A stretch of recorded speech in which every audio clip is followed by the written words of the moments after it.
These companies support the Thom Hartmann Program. They are X-Chair, changing the world of seating. More info at xchairtom.com. Gabby.com. Gabby takes the pain out of shopping for insurance. More info at gabby.com/Tom. HelloFresh, delivering fresh ingredients and mouthwatering recipes. More info at hellofresh.com, code TOM. Boll and Branch, crafted for the common good. More information at bollandbranch.com, code TOM. ExpressVPN, the VPN that just works. More info at expressvpn.com/Tom. And CB Distillery, CBD for sleeping. More info at cbdistillery.com, code TOM.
Our book today in the Thom Hartmann Book Club is Health Justice Now, Single Payer and What Comes Next by Timothy Faust.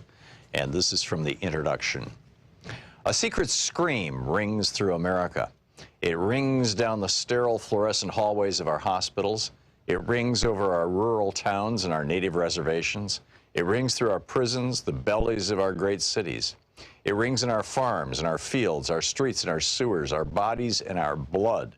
And we are cursed to never hear it clearly until at last we realize it has been our own mouth screaming and we are lost. A child born today inherits in that secret a new American squalor, the skeletal remains of the American cities, the bleached bones of the American suburbs. This secret is a birthright of continual exploitation, pumped for labor and drained of cash and then punished for the resulting suffering. Punished for being hungry, punished for being sick, punished for being pregnant, punished for being poor, punished for being black or brown, punished for being queer, for being unlucky, for being. At the base of that suffering is lodged a little truth, like a knot in the stomach. In America, sickness makes you poor, and poorness makes you sick. This is a book about that relationship and why it happens, and why it's unnecessary, and what we can do to fix it. The cosmic whirling of God's great slot machine has not determined that some people are fated to suffer while others flourish. We have the resources to take care of everyone, and yet we refuse to do so. Your medical debt and medical bills are unnecessary, but we have chosen to make them necessary. These are structural problems with structural causes, and many of them share roots in how we pay for health care. This is a book about health care and health finance. They are different. Healthcare is anything that helps you stay safe and healthy. It's a kind of freedom from and within your own body. Health finance is the method by which we as a country pay for that freedom and by which we decide who gets to have it and who doesn't. Healthcare is more than what happens to you in the hospital. Healthcare is whether your home makes you sick, or your food makes you sick, or your environment makes you sick, or whether you have enough money to afford the things that keep you healthy. In America, the structure of corporate healthcare has convinced us that some people deserve health care and some people don't. This is a book about that corporate health finance, about private insurance and private insurers. For half a century, they've convinced us that they're the only things that keep us or could ever keep us from the utter financial ruination of illness. They've sold us different inadequate insurance plans and persuaded us that this is a form of great liberty while chipping away at our freedoms for profit and holding our bodies and our children's bodies hostage. This is a book about single-payer health care, a health finance model in which we pool our abundant collective resources to provide health care to all people. It is a common model across the world. As we will discuss in this book, we have the potential not just to enact a single-payer program in America, but to build the greatest health care program among any so-called developed democracy. Here is my profession of faith. I believe beyond any doubt that single-payer is demonstrably sound and imminently feasible. I believe a properly ambitious and well-structured single-payer program will do more than any other American social program of this generation to soothe the burns, to resuscitate the spirit, to nourish the moral will of the American people. I believe it will loosen the loathsome manacles of American health finance, an exploitative institution that profits by plundering from us our own bodily autonomy, and that anchors a larger exploitation that holds those whom we love as captive leverage to guarantee our servitude to abusive employers or domestic partners, to those who seek to dominate us both in the office and in the hospital. I believe this nation owes its people, whose labor has created its rich banquet, the safety and agency of health care. I believe this health care is greater in scope than that which happens upon an operating table. I believe that housing, food, income, and more, the components of basic human dignity, are health care. And I believe our work is that of striving toward justice for all people. And I therefore believe, I have to believe, that single-payer health care is our moral imperative. Single-payer is our tool. Single-payer is our weapon. Single-payer is our first step. But single-payer on its own is not the goal. This book is about health justice. Healthcare is personal, so I want to start this book personally by introducing two friends of mine, Steve Way and Kyle Kolick. They're two guys about my age, I'm 30, who live in North New Jersey. They're sweet, gentle people and probably the most charismatic pair of friends I've met in my entire life. They make me laugh until my face hurts, and we like watching pro wrestling together. They're also being utterly broken by our American healthcare system, and it's keeping them from living their lives. Steve has muscular dystrophy. The muscle and tissues that hold his body together are eating themselves. He's doing pretty good, all things considered. He beat his original life expectancy of 18 and now probably has a long life ahead of him. Steve needs a wheelchair to move and a ventilator to help him breathe. The book, Health Justice Now, Timothy Faust.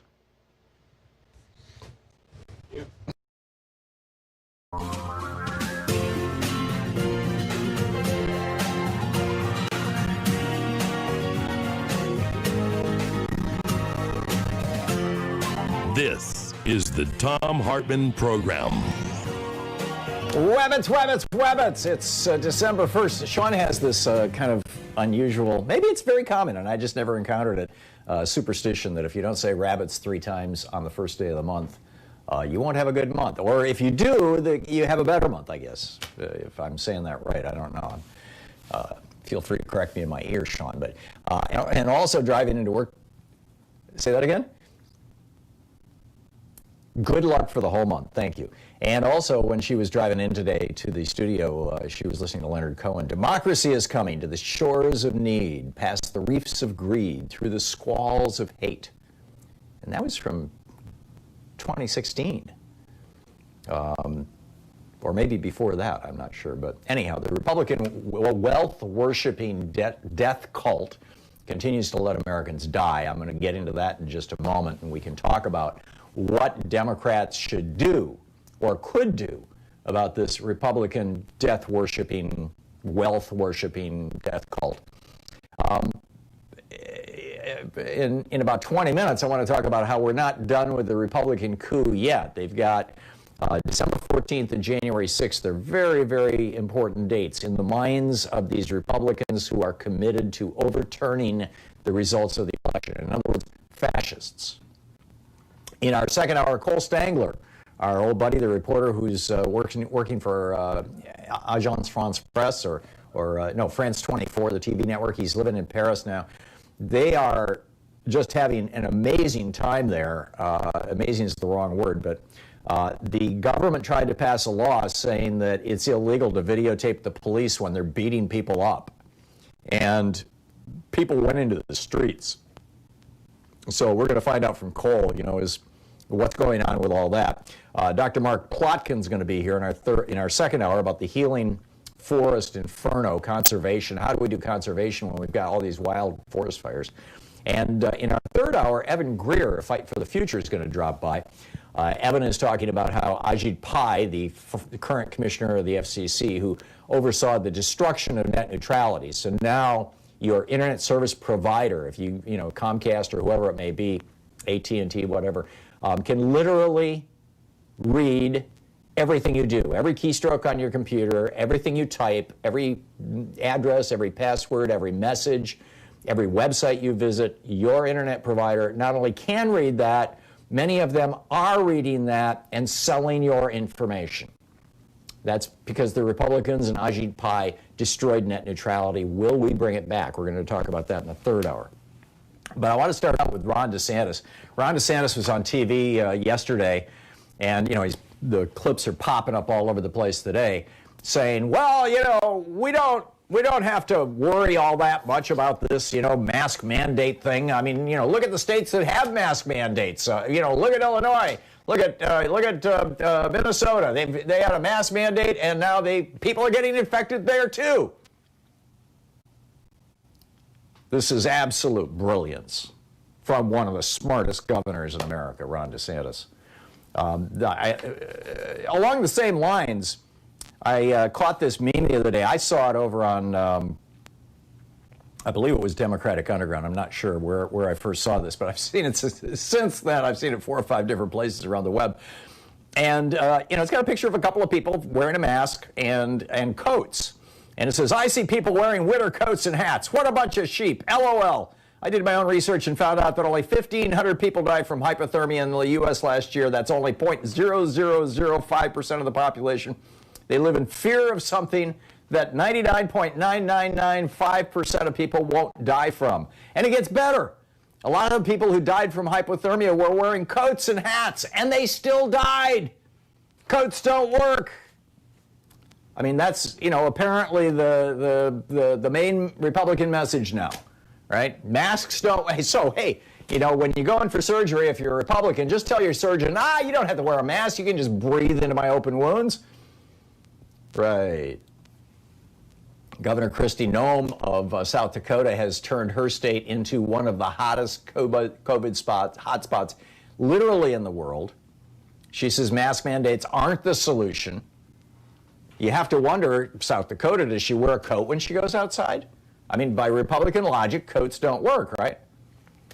What these Republican governors are doing is trying to imitate Trump in order to suck up to his basically neo-Nazi, crazed, right-wing, hate radio, marinated followers. They think it's going to help them politically.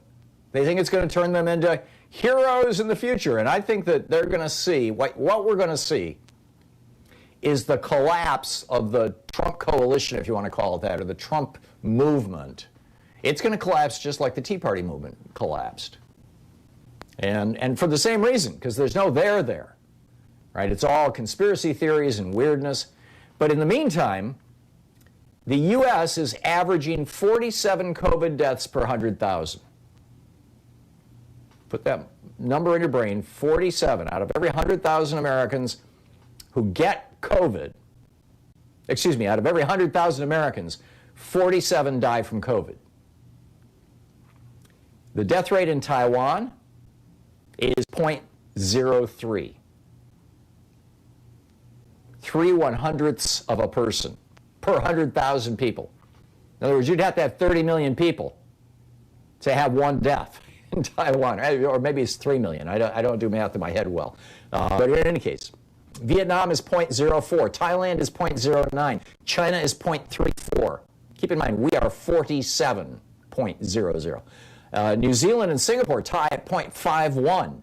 South Korea is way up there at 1.02, and Norway has an embarrassing 6.17 people who die for every 100,000 Norwegians. We are at 47.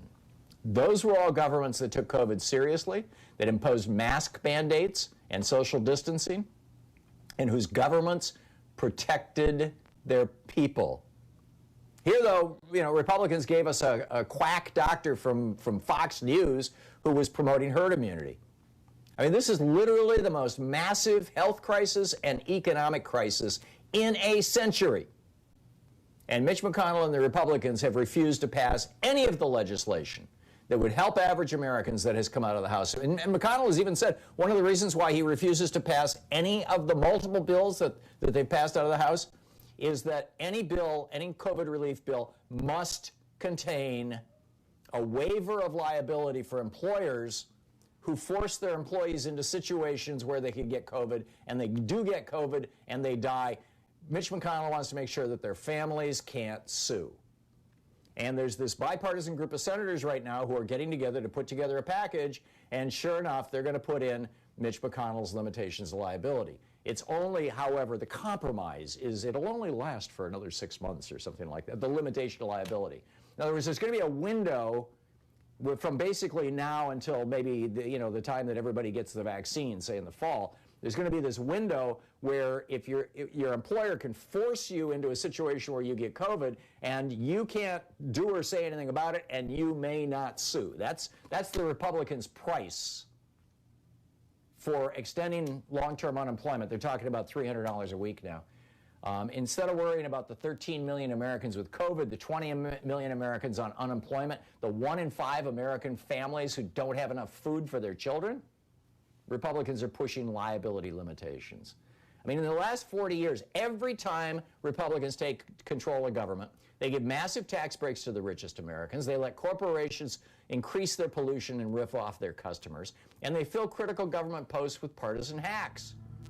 And now they're allowing mass death, whether you call it murder or homicide or manslaughter or simply political malpractice, all so they can serve their first priority, wealthy Americans safely cocooned in their mansions with live-in staff and private jets.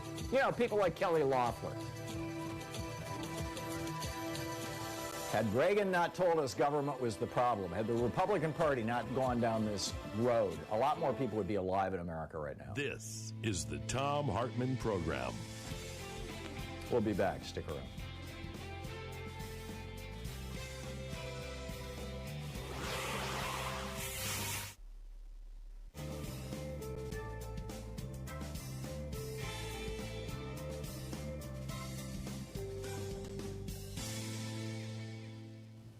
And welcome back. Dennis in Aptos, California. Hey, Dennis, what's on your mind today? Yeah, I have a question for you, Tom, and it revolves around the more than likely fact that the state of New York is going to indict Donald Trump on Inauguration Day or the day after the inauguration, and he will probably be hightailing it down to Florida, to Mar-a-Lago. And is there a way that Ron DeSantis could protect Trump from being extradited back to New York to face trial? I don't think so, but I'm not sure. I don't, I'm not a lawyer, and I've never had any personal involvement with extradition law. So, whether individual states can refuse a lawful extradition order from another state, actually, I think they can, because it's happened before. I recall this happening in the 80s or 90s, and it was a big political issue. Dennis, I don't know. That's a really good question. I hadn't even considered that. I was thinking that, I did my rant about how Trump is a flight risk and all that kind of thing. And basically, I was thinking that, he's probably going to go to Mar-a-Lago for the Christmas holidays. Right now, they're refurbishing a wing at Mar-a-Lago where he and his wife will have their separate bedrooms and all that kind of, and their son will come live with them. And and that'll be done by Christmas. And so I figured, at Christmas time, he's going to go down to Florida, and he'll just never come back. His new home is ready. And And then I started thinking, given what you're talking about, Letitia James in New York State is coming after him. Cy Vance in New York City is coming after him. And there may be a lot of others, not to mention all the federal charges. He can't be indicted for violations of the Hatch Act, but people who work for him can. He might be indicted for spilling secrets. I don't know. There's lots of possibilities. But so therefore, I was suggesting that I think he's going to end up in Slovenia or in Russia or someplace where it's unlikely that they'll extradite him. He's going to pull an Ed Snowden. But your point is fascinating. What if he goes to Florida and Ron DeSantis says no to New York and won't allow? Obviously, you've got a Republican Attorney General down in Florida. Trump will be their local hero. Florida is going to become Trump land. I wonder if that's why Ron DeSantis is refusing to do any kind of a mask order today. I wonder if that's like the subtext to it. A lot of possibilities here, Dennis. What do you think of all that? Well, I think you could be right, and it's very unfortunate, but someone told me about 3 years ago that Trump gets away with everything, and I would hope to have her proved wrong at some point, because he didn't get away with being impeached, although, he really didn't get hurt much by that, except maybe people did not vote for him because he was an impeaced president. That could be possible. No, I don't think so. I think if anything, that might have helped him a little bit with his base. It certainly helped Bill Clinton with his base. Yeah, that's true, but he wasn't running. Like, they took a shot at me and I survived. I'm the hero. That's his narrative. Yeah. But Clinton didn't have interesting to run question, anymore, Dennis. though. One that literally had never occurred to me, and I really appreciate your sharing it. I will pick that up. I'm going to toss it out right after this break too. That's a good one. Thank you, Dennis. Good to hear from you. We'll be right back. It's coming up on 20 minutes past the hour.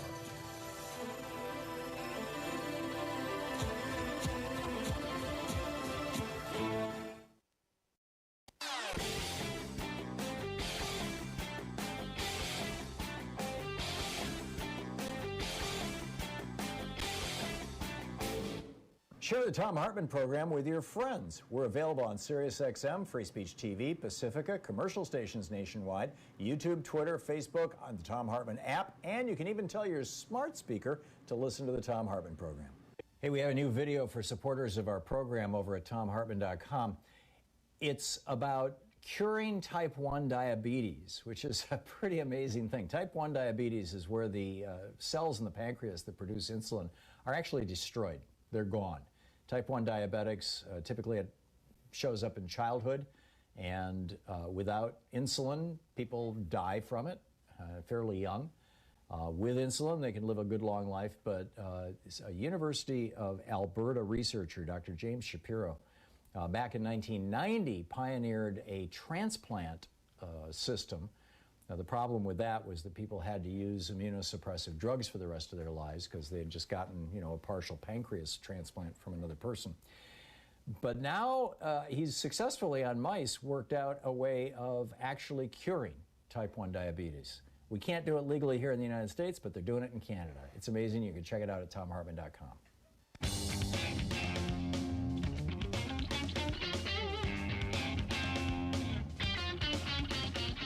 Welcome back. Thom Hartmann here with you. Okay, so I mentioned, Trump and his buddies have just a couple of deadlines. By the way, Dennis from Aptos, California had called in and was asking if Trump goes to Florida and after he leaves office, Letitia James, the AG of New York, very capable and outspoken. I mean, she's just like right out there telling people what's going on. God bless her. Letitia James indicts him in New York for tax fraud or bank fraud or, any of the money laundering. I mean, these are the things that most of the evidence has been in the press. It's just kind of laying around on the ground. If she indicts him, could Florida Governor Ron DeSantis refuse to extradite him and just say, no, I'm not going to let you take Trump up to New York for a trial. Our Attorney General here in Florida is not going to indict him for anything. He got a pardon. He pardoned himself of all federal crimes. He's completely bulletproof, and we are going to protect Mar-a-Lago. Will Ron DeSantis do that? Is that why he's refusing to do a mask mandate? You know, because he's sucking up to Trump. And Trump's followers. I don't know. The other big strategy that they've got, that Trump has, and an increasing number of Republicans, which is pretty breathtaking, is a pure dictator, pure fascist move, which is ignore the results of the election and simply have the state legislatures say, we think Trump should be president, we're going to give him our electoral votes. Okay, that's been the strategy up until more or less now. And then yesterday, when Doug Ducey, the governor of Arizona, was basically signing and announcing that they were certifying the vote in Arizona in favor of Joe Biden, his phone rang and it was Donald Trump, and he muted the phone and set it on the table. Nah, I'm not taking any calls from Trump right now. So that strategy kind of petered out, because none of these state governors, none of these state legislatures so far have decided, yeah, we'll go along with that. And that's the problem that Trump has with the swing states, because the swing states tend to be not as insane as states with, you know, like Texas with Greg Abbott or Florida with Ron DeSantis. Even Georgia, I mean, there's a right-wing group now that's running billboards against Loeffler and Perdue in Georgia. Seriously, you know, they didn't stand up for Trump, don't stand up for them, is what the billboard says. But there is one last stand he can make. And I think this is why Mitch McConnell has not acknowledged Joe Biden won the election. I think there are more fascists, more pro-dictator, anti-democracy Republicans in the Senate than we ever imagined. Only 2 or 3 Republican senators have acknowledged that Donald Trump won the election, or that Donald Trump lost the election, excuse me. And the rest are just keeping silent. And that last chance is January 6th, 14 days before the president is sworn in. On December 14th, the Electoral College meets and says, okay, this is who we think is president. And then they give that to Congress. And then Congress meets on January 6th, which is the 3 days after Congress is sworn in. This is a whole brand new Congress, which means David Perdue won't have a vote because he's in the middle of a runoff for or maybe it's Kelly Loeffler for the appointed seat. And, you know, you've got a couple of Republican senators who've been out with COVID. I don't know how that's going to play out. But anyhow, on January 6th, they meet and they certify the vote. And that's when the president-elect actually officially becomes the president-elect, because he has been recognized by Congress, both the House and the Senate. And in 2000 and in 2005 with the Ohio thing, in 2016 with the Hillary Clinton versus Donald Trump election, Democrats in the House of Representatives rose and said, we object. We think that, you know, there were shenanigans going on in Ohio in 2004. We would like to see the details. We think something skinky was going on in 2016 in Michigan, Pennsylvania, Wisconsin. We want to know what the Russians were up to, or whatever their shtick is. You know, they objected.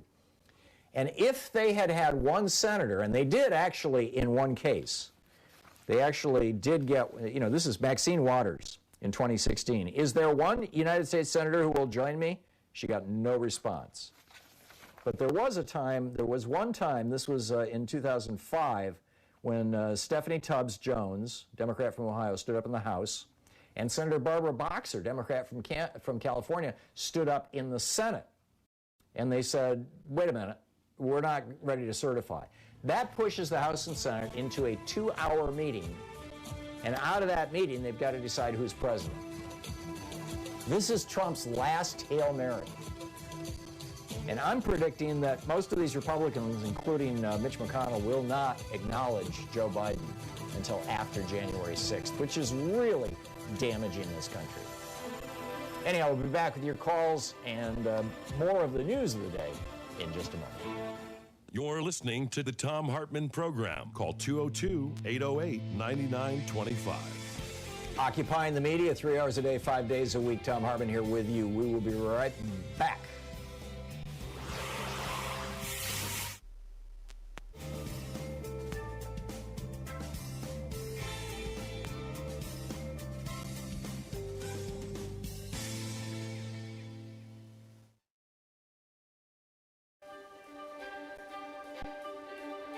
I am so excited. We're reading today from Guns for Hire, how the CIA and focus right now on monthly sustaining gifts. First of all, there's a whole bunch of reasons I'm excited about it. From Free Speech TV's point of view and my point of view as somebody who's got a show on the network, it means that they can budget. They know how much money is going to be coming in every month from people who've made monthly donations and committed to make them in the future. So you can work it out on a spreadsheet and have some sense of where things are going. In addition, another thing I'm really excited about with regard to this is that it's easy. It's so much easier for people to come up with $10 a month than $120 in one lump. And say, well, just take $10 a month for a year, or take $10 a month until I tell you to stop, or take $10 a month for 4 months, or whatever, So Free Speech TV is actually trying to encourage people to make monthly contributions, even small monthly contributions. They're really important. If we could get, right now it's a very small percentage of the total donations to Free Speech TV, and we need to flip that. We need to get it so that the one-time contributions become the occasional thing, and the monthly contributions become the floor that is the foundation for Free Speech TV. So if you've ever donated before, even a large amount, and you want to give a small amount on a monthly basis, that would be really cool. And Free Speech TV will send you a calendar magnet, a very cool calendar magnet for your refrigerator that is literally only available to people who make monthly recurring donations and is automatically going to everybody who makes a monthly recurring donation. You don't even have to ask for it. They will send it to you because they are just, so excited about what this is and where it can go and all that kind of thing. So all that said, there's also a bunch of premiums. If you call now, 877-378-8669 and make your contribution with these are all one-time gifts. With the $20 gift, you can have your choice of the Thom Hartmann University bumper sticker or the Free Speech TV Fight for Democracy sticker. For a $50 gift, you can get the Free Speech TV webcam cover or the Change Never Happens from the Top Down tote bag. With a $75 gift, you have your choice of the Free Speech TV black hat or the Thom Hartmann Program mug. With a $100 gift, you have your choice of a set of 2 Free Speech TV face masks or the Free Speech TV Quarantine 2020 tumbler. That is going to be a collector's item. I guarantee you. Years from now, can you imagine having a mug that says, I survived the flu of 1918? I mean, they're probably out there someplace, right? So anyway, that one rings my bells. Of course, my parents were antique collectors, so I've kind of got that in my head. Anyway, with a $120 gift, you can have your choice of Ask Me About Free Speech TV t-shirt, the Free Speech TV social distancing kit, my book, The Hidden History of Monopolies, my newest book, The Hidden History of American Oligarchy, won't be out until after the first of the year, but you would get it as soon as it comes with an autographed bookplate in it. With a $240 gift, there's the virtual meet and greet, where we all get together on a Zoom call and have a great time. And that's with $240. Or with a $240 gift, if you can also have your choice of the Free Speech TV hoodie or the Reclaiming Our Democracy book set. That's both Monopoly and Oligarchy. That's with a $240 gift. And with a $360 gift, there's the Thom Hartmann University Winter Box, which includes the Hidden History of Oligarchy, the Hidden History of Monopolies, a set of 2 face masks, and the Quarantine 2020 tumbler, sure to be a collector's item one day. And with a $1,000 gift, you get in line, and once we're all vaccinated, I don't think this is going to be that much longer. I'm looking at, probably the end of summer by the latest. We'll all be able to travel again, get together. You can drop by our studios here in Portland and see how we do the show. and we will have a grand old time. So those are the gifts. Those are the, and what everything costs and all that kind of thing. And there are so many ways that you can get involved with Free Speech TV. You can be our PR department. Tell your friends, tell your neighbors, spread the word. This is really important stuff. We need to be spreading the word. If we can expand our viewer base, we're also expanding our donor base, and that helps all of us. It also shortens these fundraising drives. So call now, 877-378-8669. Thank you so much.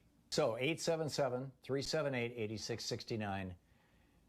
If Free Speech TV is of value to you, if you're finding that, if you're learning things from Free Speech TV, if you're entertained by Free Speech TV, if you're finding community around Free Speech TV, now's the time to step up and say, yes, I want to be a supporter of Free Speech TV. I want to give back a little for all that hard work that everybody at the network in Denver is doing and all the hard work that all those various shows put into their shows. And I'll tell you, the easier it looks, the harder it is. Seriously, a lot, the shows that just look like, oh, that's so smooth and easy, and it just looks like they just ad-libbed everything. No, those are the hardest shows to put together. And we really appreciate your support. And I think I can speak for everybody on Free Speech TV, and I know the folks in Denver do very much appreciate your support. So please call now, 877-378-8669. Call now. Thank you.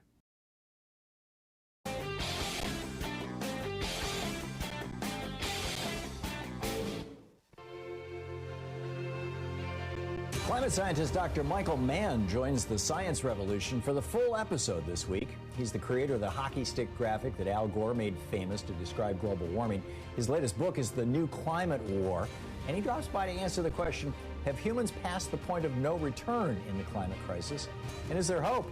He also explains why storms are getting worse because of climate change. Plus, what will it mean to return to the Paris Agreement, and how will things change with scientists back in charge in the Biden administration? Tune into the Science Revolution wherever fine podcasts are available.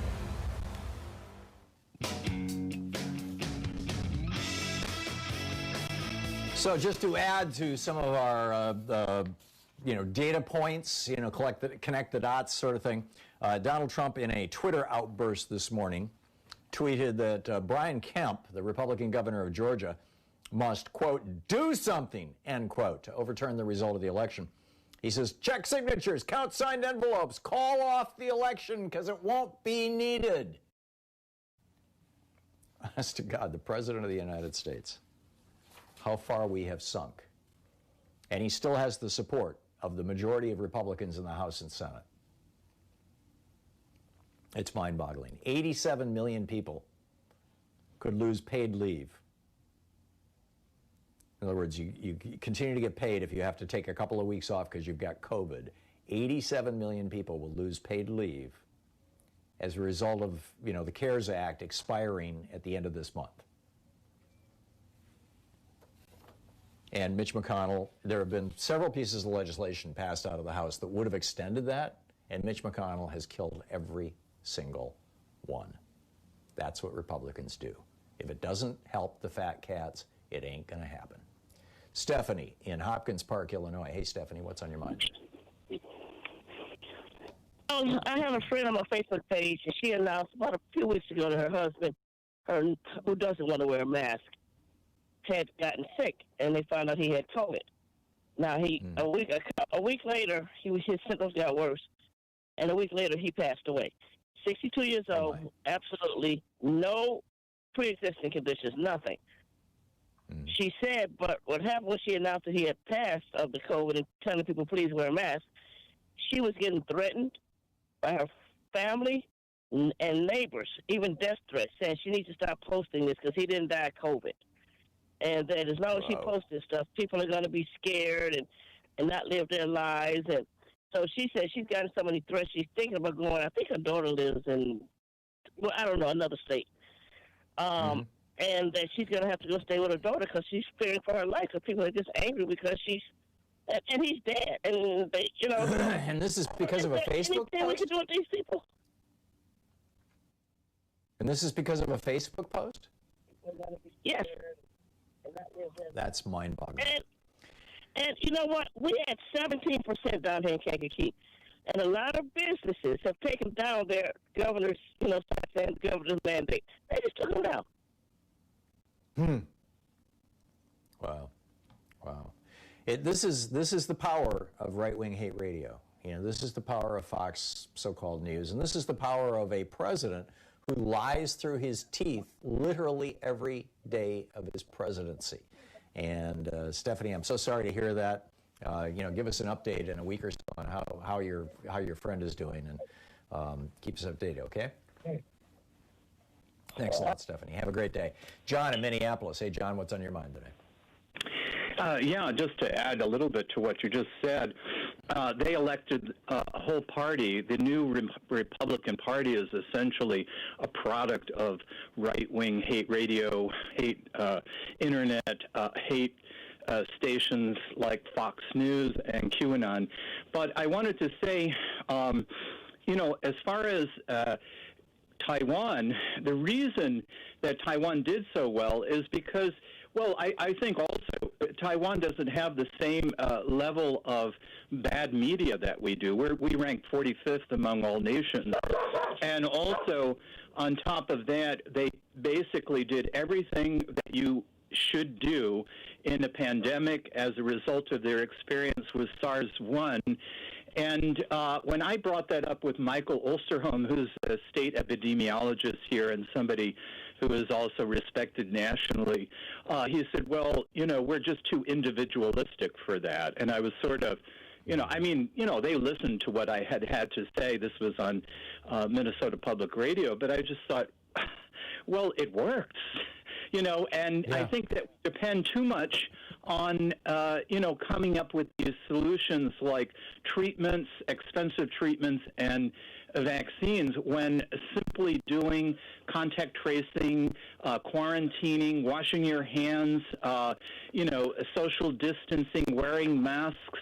And I learned all of that from Free Speech TV, to put a plug-in for Free Speech TV. That was through Amy Goodman, and she had an in with her brother, who is, I think he's head of the head of the Stanford Medical School, and new epidemiologists from Taiwan that were working there at the time. And then they did a report of exactly what they did in detail. It's amazing. Everybody should watch that. Yeah. The fundamental difference, John, is that in most of the Asian cultures, most of what you would refer to as the Confucian cultures, the first imperative to be an appropriate and honored and respected member of society is to ask yourself, with regard to every action you or your government takes, how will this affect the majority of the people? How can I be supportive of the society around me? First, my family. Second, my neighborhood. Third, my country. Fourth, my religion, whatever it may be. And in the United States, we have flipped that upside down. And it's not unique to the United States, but it's particularly strong here. And also in the UK since Margaret Thatcher. And Reagan and Thatcher turned this into a religion. But, the undercurrent of it has always been around, which is to say that the first question that an honored member of society should be asking themselves with regard to any of their actions or their government's actions is, what's in it for me? Right. How can I benefit from this? Right, and it's a warping of the Enlightenment values that the founding fathers of this nation believed in. It's going to such an excessive extreme, and it's unfortunate. We're going to pay the price for it.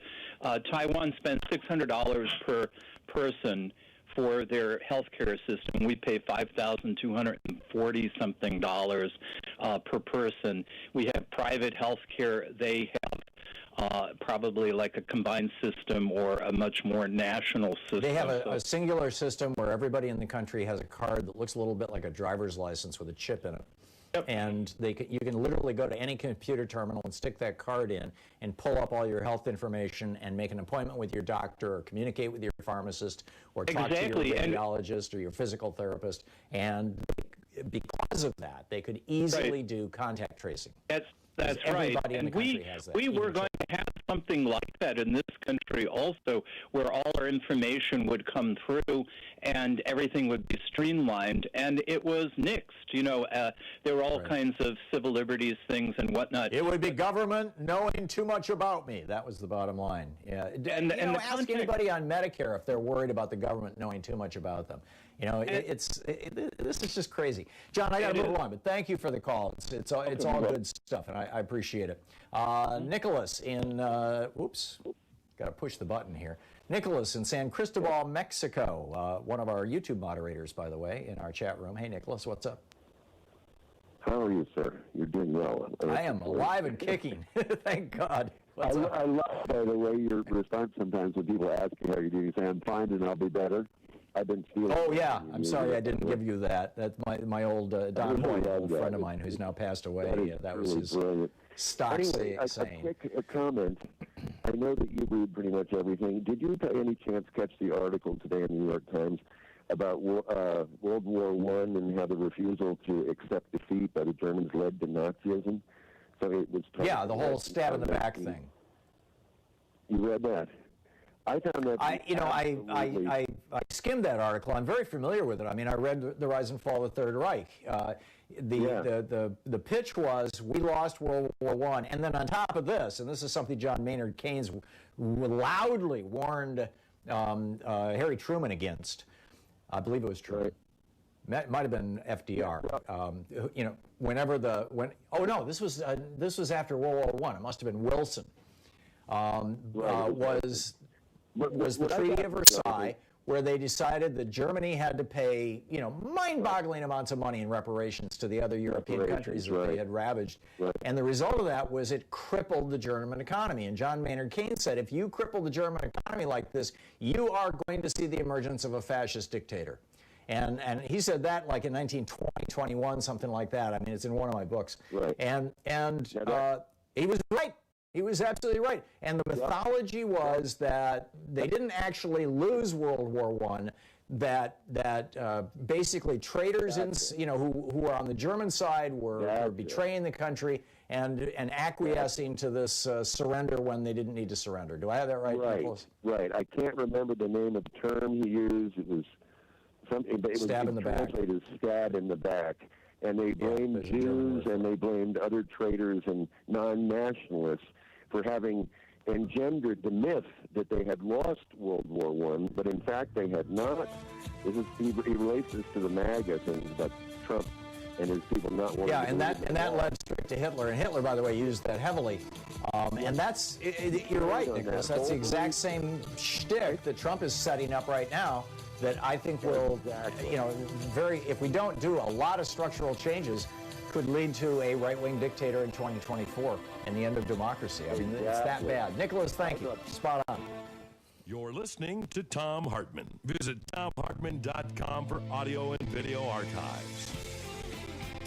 It's the Thom Hartmann Program, Viagra for your brain. Just don't tell Limbaugh he'll want some. We'll be right back.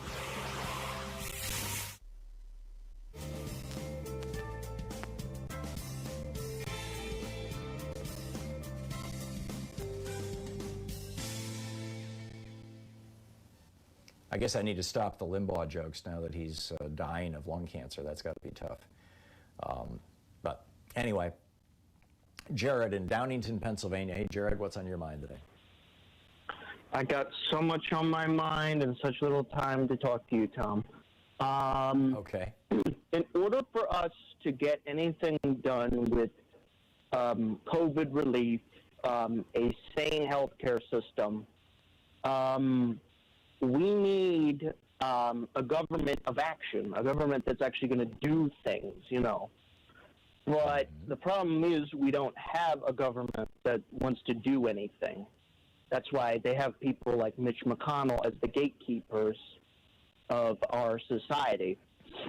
So we need to not get in the streets, because protesting at this point, as far as I'm concerned, doesn't do anything. And I know a lot of people don't want to hear that, but that's just the reality. We need to educate people on alternatives to capitalism. Because that's the only way I see us getting out of this. People are so confused. They're so brainwashed by right-wing propaganda. They think this individualistic mindset. Homo sapiens sapiens are a collective species.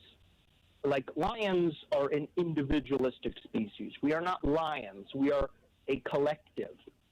Like that's how we survived as a species through the 200,000 years we survived as a species from that large volcano that killed, I think, left to only like 100 families of the human race surviving, to our time from our very first origins in the Congo all the way to now, is that we have lived together in a proximity as a community and built things.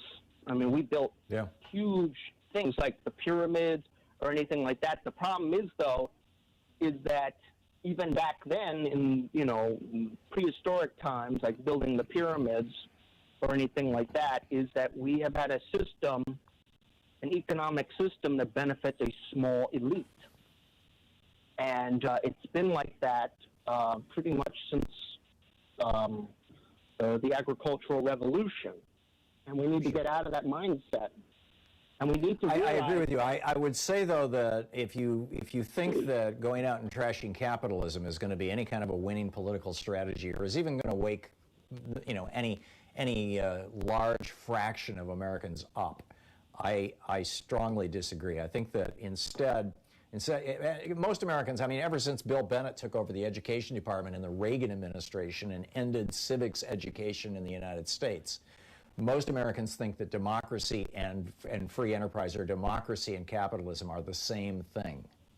And so rather than saying we've got to find alternatives to capitalism, I would say we need to go back to the ways to regulate capitalism that worked in the United States in the 30s, 40s, 50s, and 60s and 70s, and that work really well in the Scandinavian countries. Because I don't think you're ever going to get rid of capitalism. But anyhow, my opinion, Jared, I'm sorry we're out of time, but thank you for your contribution and your analysis of the history of the human race. It is spot on. We'll be right back.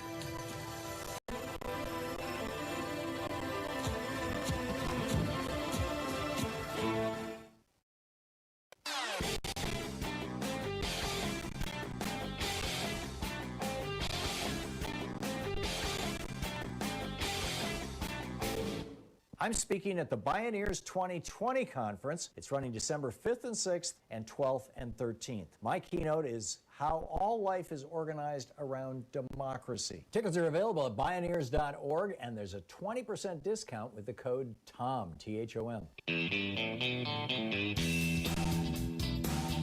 Welcome back. Speaking of Bioneers, I just read a promo for this event that's coming up this weekend and next. And the next 2 weekends. Kenny Ausubel is on the line with us. He's a journalist, filmmaker, author of 4 books, including his latest, Dreaming the Future. But most pertinent to this conversation, he's the CEO and the founder of Bioneers. And the website, of course, Bioneers.org. And Kenny, welcome back to the program. It's been quite a while. Can you just give us a quick recap for people who are unfamiliar with Bioneers, who you guys are, what you're all about, and why people like me are coming to speak at your conference? Hey, Tom. Yeah, it's been too long. Nice to be with you. My wife and I, Nina Simons, founded Bioneers in 1990, and really the focus has always been on solutions. To anybody that had been paying attention, it was clear we were, heading straight off a cliff, both environmentally and civilizationally, and so our focus has always been on solutions with a perspective of, a politics around democracy, inclusion, justice, all those kinds of values. And over the years, it just became a thing. We didn't really have a plan when we started or anything, but Bioneers has become kind of a trellis on which many leaders and movements have grown and grown together over the years. And, our central premise is that it's all connected. All these different issues that appear to be separate are actually one issue at the end of the day. And you've been, on quite a few times this is our 31st year, And the first year we're doing an online conference, obviously, because of COVID, but for 30 years we've been gathering in Northern California each year with about 4,000 people. So, yeah. Yeah. And I've been there a number of times. It's a great conference, and you get great speakers, and I'm always happy to support your work and publicize it, because you're doing God's work. We're talking with Kenny Ausubel. He's the founder or co-founder of Bioneers. They've got a conference this weekend and next. You can find all the information at bioneers.org. Kenny, just a quick note on who the speakers are going to be, or some of the topics. Yeah, well, we're very diverse as always, looking at different issues. Obviously, you're going to speak, which we're super excited about, and I know you're going to talk about democracy as the natural state of the natural world, which is wonderful. And then you and I and a couple of other people are going to do a panel about monopoly versus democracy, which has actually been a central struggle since the founding of this republic, and has reached proportions that are more like Pharaohic Egypt than even the Gilded Age anymore. People don't quite understand how incredibly destructive that is. We're going to have Paul Stamets, who's now famous. Paul first spoke at Bioneers in 1996 when nobody'd ever heard of him, with this outrageous premise that mushrooms can save the world. And of course, Paul turned out to be right. And he's kind of a genius who has found all kinds of amazing applications, from environmental remediation to human health to the mystery of consciousness itself, which is what he's going to talk about this year, psilocybin and, psychedelic properties, consciousness expanding properties. Which we just legalized in Oregon, by the way. Yes. That was citizen very ballot. Enlightened. Yeah, finally. And Chloe Maxman, who first spoke at Bioneers in 2014 when she was doing Divest Harvard as a student at Harvard.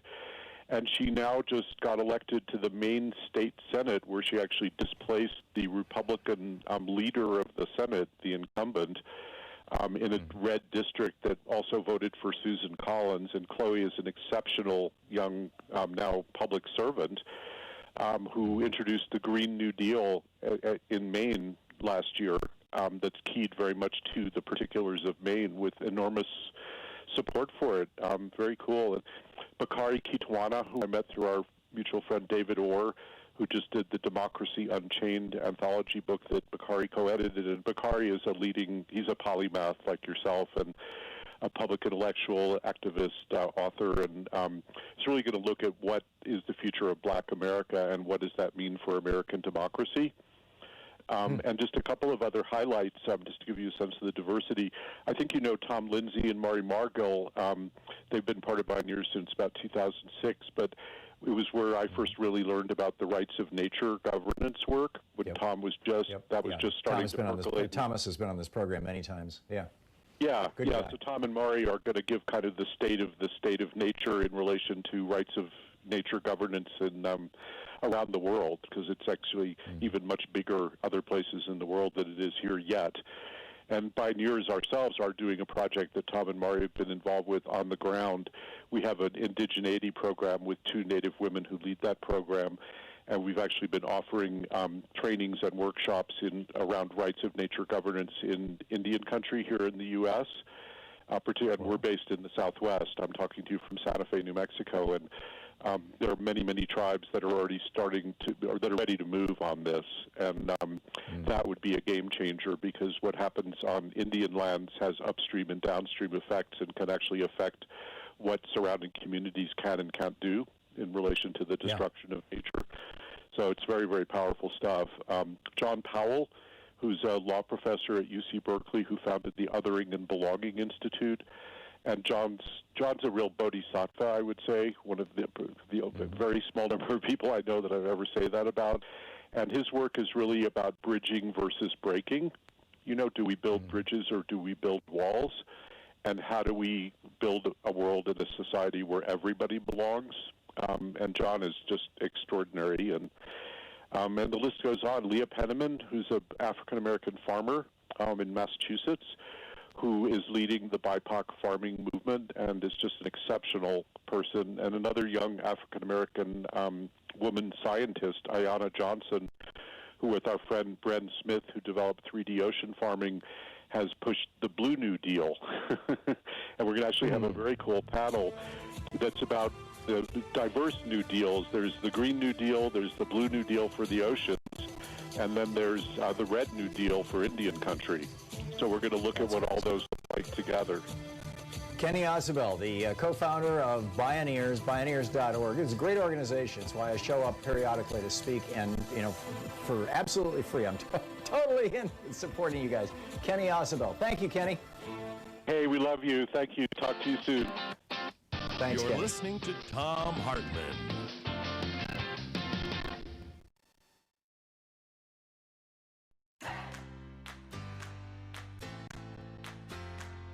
These companies support the Thom Hartmann Program. They are X-Chair, changing the world of seating. More info at xchairtom.com. Gabby.com. Gabby takes the pain out of shopping for insurance. More info at gabby.com/Tom. HelloFresh, delivering fresh ingredients and mouth-watering recipes. More info at hellofresh.com, code TOM. Boll and Branch, crafted for the common good. More information at bollandbranch.com, code TOM. ExpressVPN, the VPN that just works. More info at expressvpn.com/Tom. And CB Distillery, CBD for sleeping. More info at cbdistillery.com, code TOM.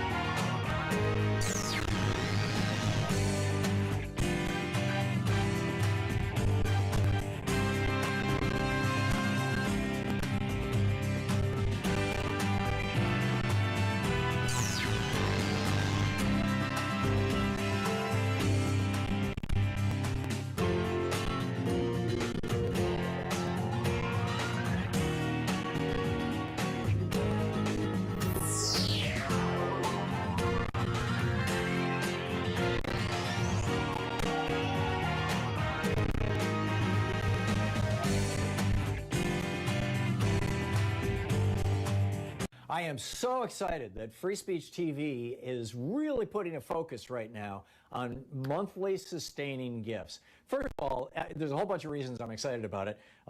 From Free Speech TV's point of view and my point of view as somebody who's got a show on the network, it means that they can budget. They know how much money is going to be coming in every month from people who've made monthly donations and committed to make them in the future. So you can work it out on a spreadsheet and have some sense of where things are going. In addition, another thing I'm really excited about with regard to this is that it's easy. It's so much easier for people to come up with $10 a month than $120 in one lump. And say, well, just take $10 a month for a year, or take $10 a month until I tell you to stop, or take $10 a month for 4 months, or whatever, So Free Speech TV is actually trying to encourage people to make monthly contributions, even small monthly contributions. They're really important. If we could get, right now it's a very small percentage of the total donations to Free Speech TV, and we need to flip that. We need to get it so that the one-time contributions become the occasional thing, and the monthly contributions become the floor that is the foundation for Free Speech TV.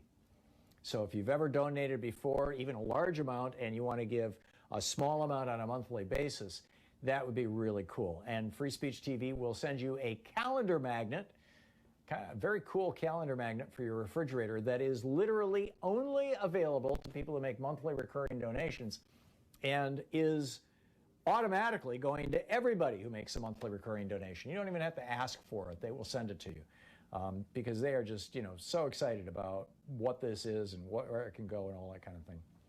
So all that said, there's also a bunch of premiums. If you call now, 877-378-8669, make your contribution. With these are all one-time gifts. With the $20 gift, you can have your choice of the Thom Hartmann University bumper sticker or the Free Speech TV Fight for Democracy sticker. For a $50 gift, you can get the Free Speech TV webcam cover or the Change Never Happens from the Top Down tote bag. With a $75 gift, you have your choice of the Free Speech TV black hat or the Thom Hartmann Program mug.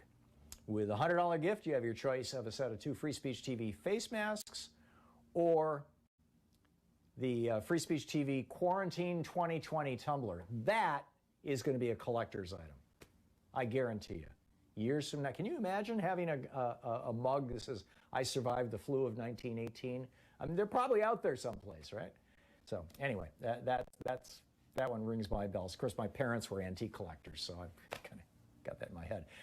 Anyway, with a $120 gift, you can have your choice of Ask Me About Free Speech TV t-shirt, the Free Speech TV social distancing kit, my book, The Hidden History of Monopolies, my newest book, The Hidden History of American Oligarchy. Won't be out until after the first of the year, but you would get it as soon as it comes with an autographed bookplate in it. With a $240 gift, there's the virtual meet and greet, where we all get together on a Zoom call and have a great time. And that's with $240. Or with a $240 gift, if you can also have your choice of the Free Speech TV hoodie or the Reclaiming Our Democracy book set. That's both Monopoly and Oligarchy. That's with a $240 gift. And with a $360 gift, there's the Thom Hartmann University Winter Box, which includes The Hidden History of Oligarchy, The Hidden History of Monopolies, a set of 2 face masks, and the Quarantine 2020 tumbler, sure to be a collector's item one day. And with a $1,000 gift, you get in line, and once we're all vaccinated, I don't think this is going to be that much longer. I'm looking at, probably the end of summer by the latest. We'll all be able to travel again, get together. You can drop by our studios here in Portland and see how we do the show, and we will have a grand old time. So those are the gifts. Those are the, what everything costs and all that kind of thing. And there are so many ways that you can get involved with Free Speech TV. You can be our PR department. Tell your friends, tell your neighbors, spread the word. This is really important stuff. We need to be spreading the word. If we can expand our viewer base, we're also expanding our donor base. And that helps all of us. It also shortens these fundraising drives. So call now, 877-378-8669. Thank you so much. So 877-378-8669. If Free Speech TV is of value to you, if you're finding that, if you're learning things from Free Speech TV, if you're entertained by Free Speech TV, if you're finding community around Free Speech TV, now's the time to step up and say, yes, I want to be a supporter of Free Speech TV. I want to give back a little for all that hard work that everybody at the network in Denver is doing and all the hard work that all those various shows put into their shows. And I'll tell you, the easier it looks, the harder it is. Seriously, a lot, the shows that just look like, oh, that's so smooth and easy, and it just looks like they just ad-libbed everything. No, those are the hardest shows to put together. And we really appreciate your support. And I think I can speak for everybody on Free Speech TV, and I know the folks in Denver do very much appreciate your support. So please call now, 877-378-8669. Call now. Thank you. Speak more loudly than ours.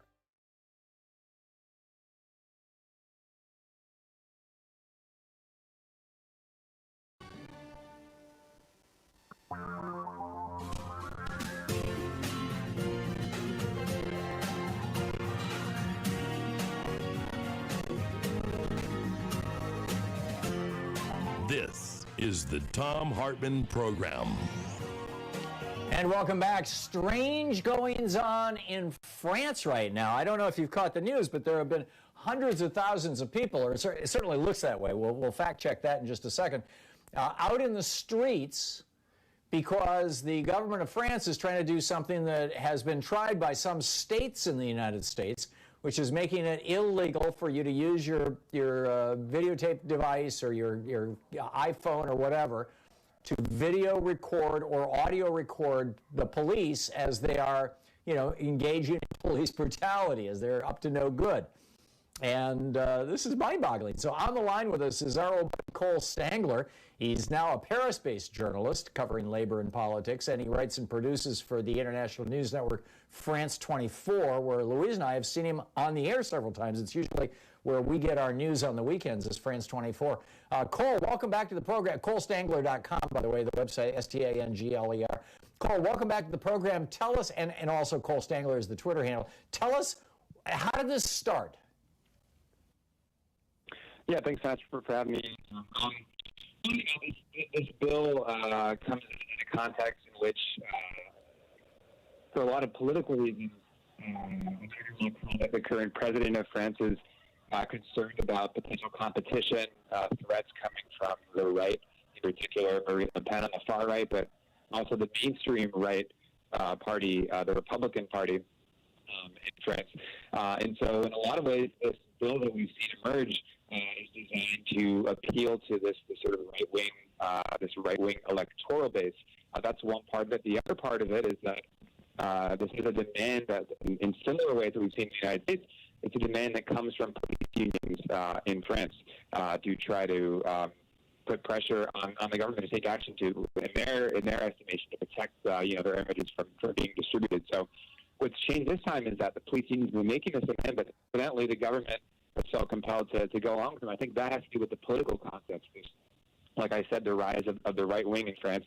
And then if you look at the broader backdrop, of course, of the recent terror attacks, that sort of colors things as well here in France. I think all of that's playing into the actions that we've seen. Right, and I'm guessing that, a similar dynamic could emerge here in the United States just as rapidly. We don't have a parliamentary system with multiple parties, but it wouldn't surprise me if Trump spins off something like Teddy Roosevelt did, a new bull moose party for a try at re-election like Teddy did in 1912. And the question is, how far would that get? Is France at risk of becoming a police state? I mean, if the police are above the law and they cannot be held accountable by citizens, how is that anything other than a police state? I mean, I think it's a good point you bring up, because we hear this debate, that's been provoked by this proposed legislation. I should say it's been passed already by the National Assembly. It still needs to be approved by the Senate, although the government has since backtracked from the most controversial measure, which we're going to get to that in a second. But this security bill this is part of includes expanding, the ability to use drones. It would increase the ability for armed police to enter into public spaces in which until this point they had not had the right to retreat into, to go into. So it's a bill that's very alarming for not just that measure that you mentioned about criminalizing the ability to film police, but it's a bill that really attacks civil liberties in general. And the point you raised is an interesting one, because there's one sort of part of the debate we've seen in France where people will say, oh, well, this is very dangerous, because if this bill goes through, it means that if Marine Le Pen, the far-right candidate, would ever come to power in the next presidential election in 2022, she's going to have all these tools at her disposal. And that's, I think, an argument that has some merit to it. But on the other hand, this is happening right now. This is something that's being approved right now by Emmanuel Macron, this, president who's portrayed himself as sort of a poster boy for liberal internationalism, very sensitive to his international image, but it's happening right now. There's an attack on civil liberties going on in France right now. It's not hypothetical. We're seeing it.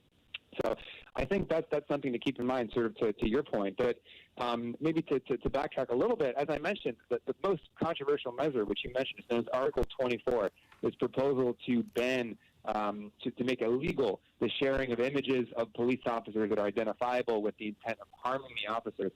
The government, in the face of this big protest movement that we've seen over the weekend, and now says that they're going to rewrite that portion of the text. It's not everything that protesters have been asking for. People want the whole bill to be passed out, but it does mark a concession from Macron's party. One of the things we're seeing here in the United States, Cole, is we're talking with Cole Stangler. That's his Twitter handle and his website as well are all ColeStangler.com, et cetera, who's a Paris-based reporter and writer and producer with France 24 Television. One of the things that we're seeing here in the United States, here in Oregon, there were, 8 or 10 small towns that this was reported in the Oregonian, our statewide newspaper, where this was like 2 months ago or thereabouts, or a month ago, when the George Floyd protests were going on, where dozens, and in one case hundreds, of local citizens who live in these small towns showed up on Main Street at 4 o'clock at the corner of 5th and Main kind of thing with guns. I mean, every single one of them heavily armed, from AR-15s down to pistols to hunting rifles, because they were told and they believed that Antifa and Black Lives Matter were sending busloads of black people into their town to smash windows and rape their wives. And it turned out that this was stuff that was being delivered to these people in emails and on Facebook, and ultimately they found it was coming out of either Russia or Ukraine. There are trolls operating on behalf of, and also, we've seen this kind of propaganda, coming out of Iran, we've seen it coming out of Saudi Arabia, we've seen it coming out of China. It seems like, the majority of it's coming out of Russia, but who knows? But to what extent do you think that this hard right, anti-democratic, small d, movement in France is responding to essentially outside agitators, or has France not even done the deep dive on that? Zuckerberg seems to be, just fine with Trump going full authoritarian. Why wouldn't he be with Macron? What's going on? What's bringing this about? I think there's a lot of factors that explain the rise of the far right in France. It's a process that's been taking place, for decades, really. And the National Rally, the now renamed National Rally Party, had a lot of success under François Hollande, the Socialist Party president who preceded Macron. I think in large part the National Rally gained support because of Hollande's very poor presidency. He finished as the most unpopular modern French president, very single-digit approval ratings, showing an inability to really contest. We talked about this before, I think, to really challenge the austerity drive that we saw across Europe. In France, perhaps less so than when you think about Spain and Greece, but France had its own sort of mini version of austerity, restrained public spending, and Hollande oversaw that as the party, as someone representing the left. And that sort of, in a lot of ways, he was ineffective. And he was very ineffective. Hollande, very ineffective, as you say, president. I think that greatly benefited the National Rally. When you think as well about his inability to really address, the bigger problem of deindustrialization. When you think about the North and the East in France, which are hubs for the National Rally, the party does well. Was he? Cole, forgive the interruption. We just have 10 seconds. Was Hollande blocked by the Mitch McConnell of France, or was he simply incompetent? I think a lot of decisions were his own making. If you look back to the Obama years, had a full majority in the legislature, had a presidency, had the opportunity to do things, and ultimately, decided not to pursue them. Yeah, I got it. Cole Stangler, ColeStangler.com, the website. You can tweet him at Cole Stangler. Cole, always great talking with you. Thanks so much for staying up late to talk with us today. Likewise. This is the Thom Hartmann Program. We'll be right back. It's 15 minutes past the hour here on the Thom Hartmann Program. Pick up your calls in just a second.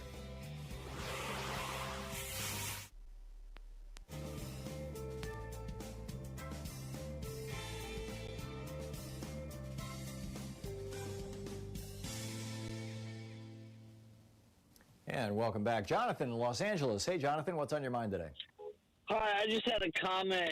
I was listening to radio, and you were talking about Trump possibly, when he gets fired, he's already fired, go down to Mar-a-Lago and go down to Florida, and then if the state of New York indicts him, then Florida might not expedite him. Well, I personally think that, and he might be a flight risk to go to another country. I think we ought to just strip him of his passport and his availability to obtain a visa to keep him here in the United States. If he does get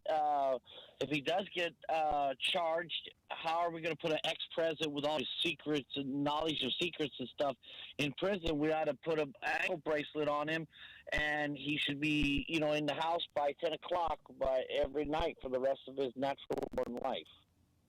Yeah, and I would put him in a house that has bars on the window, exactly. called a prison. I mean, this guy is literally a lifelong grifter and rapist. Yeah, but one of your other programs was saying, are we going to have a Secret Service there beside him for the rest of his life in prison? So. Yeah, well, that wouldn't be terrible duty, for a Secret Service officer to just have to kind of hang out with the guards and, enjoy themselves. I don't know how much guards enjoy themselves in prison, but yeah, an interesting theory. Jonathan, thank you. Thanks for sharing that observation. It's a good one to try and figure out, what do we do with this guy? What do you do with a criminal ex-president? Debbie in Oakland, California. Hey, Debbie, your thoughts? I got an ad on my cell phone yesterday. It said, Trump Care, shop our plans. And first I was thinking, there is no such thing as Trump Care. And then I started thinking, is this like the first step to them rewriting history? No, well, what it is Trump actually, and I don't know if he did this by executive order or if Congress passed this. I can't imagine it passing the House, so it must have been an executive order. But basically, in the Obamacare plan, in fact, it was an executive order, I remember now. In the Obamacare plan, it says that if you lose your health insurance if you're within a 90-day window between jobs where you lost your health insurance from one job and you're going to get your health insurance with the next job, anytime in that 90-day window, you can buy non-compliant plans. You can buy plans that reserve to the health insurance company the right to kick you off the plan if they discover that you have a pre-existing condition, or simply refuse to pay for you if you get seriously sick. In other words, go back to the old days, right? And those plans are a lot cheaper than your normal compliant plans.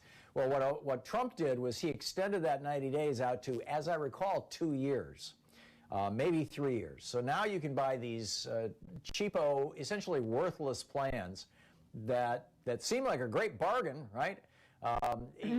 From these insurance companies. I mean, they're out there now, and all you have to prove is that you had health insurance in your last job and you don't have it now. And it's very, very unfortunate, Debbie. It's I don't see it as an attempt to roll anything back. I see it as just another grift coming out of the Trump administration. So it's quite possible. There we go. Yeah. Debbie, thanks a lot for the call. It's coming up on 20 minutes past the hour. Amazing. Another grift coming out of the Trump administration. Who would have thought? So what should we do with Donald Trump when he leaves the White House after January 20th? What if he wants to flee the country? Do we take away his passport? We'll be right back.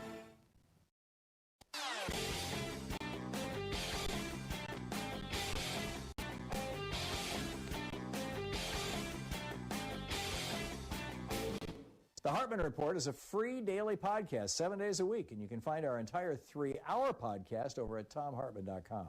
Did you know that there have been 8 federal judges who have been convicted and removed from the federal bench? 15 altogether have been impeached. 8 have been removed from office since the beginning. 3 of them since 1988, including one judge, Thomas Porteous down in Louisiana, who was impeached and removed from office for signing false financial declarations under penalty of perjury, which it turns out it looks like Clarence Thomas did for quite a number of years when he did not disclose, as he is required by law to do, that his wife was taking hundreds of thousands of dollars from the Heritage Foundation. That and his perjury around Anita Hill and others, there were numerous witnesses that didn't even get called, could legitimately spark an impeachment of Clarence Thomas. We got a video about this over at thomhartmann.com for supporters of our program. Check it out.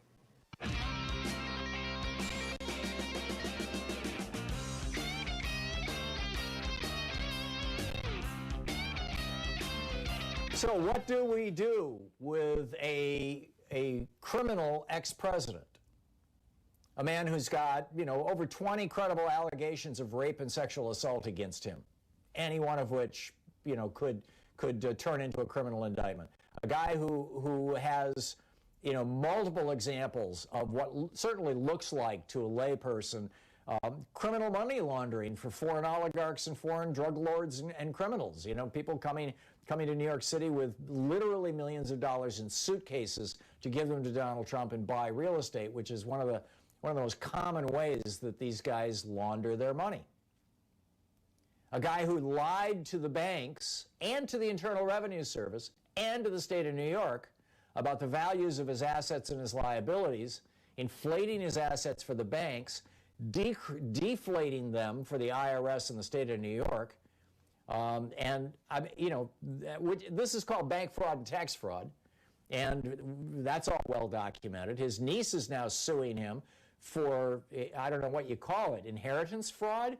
His father left an estate of in today's dollars, about $1 billion. I think it was around 500 or 600 million at the time.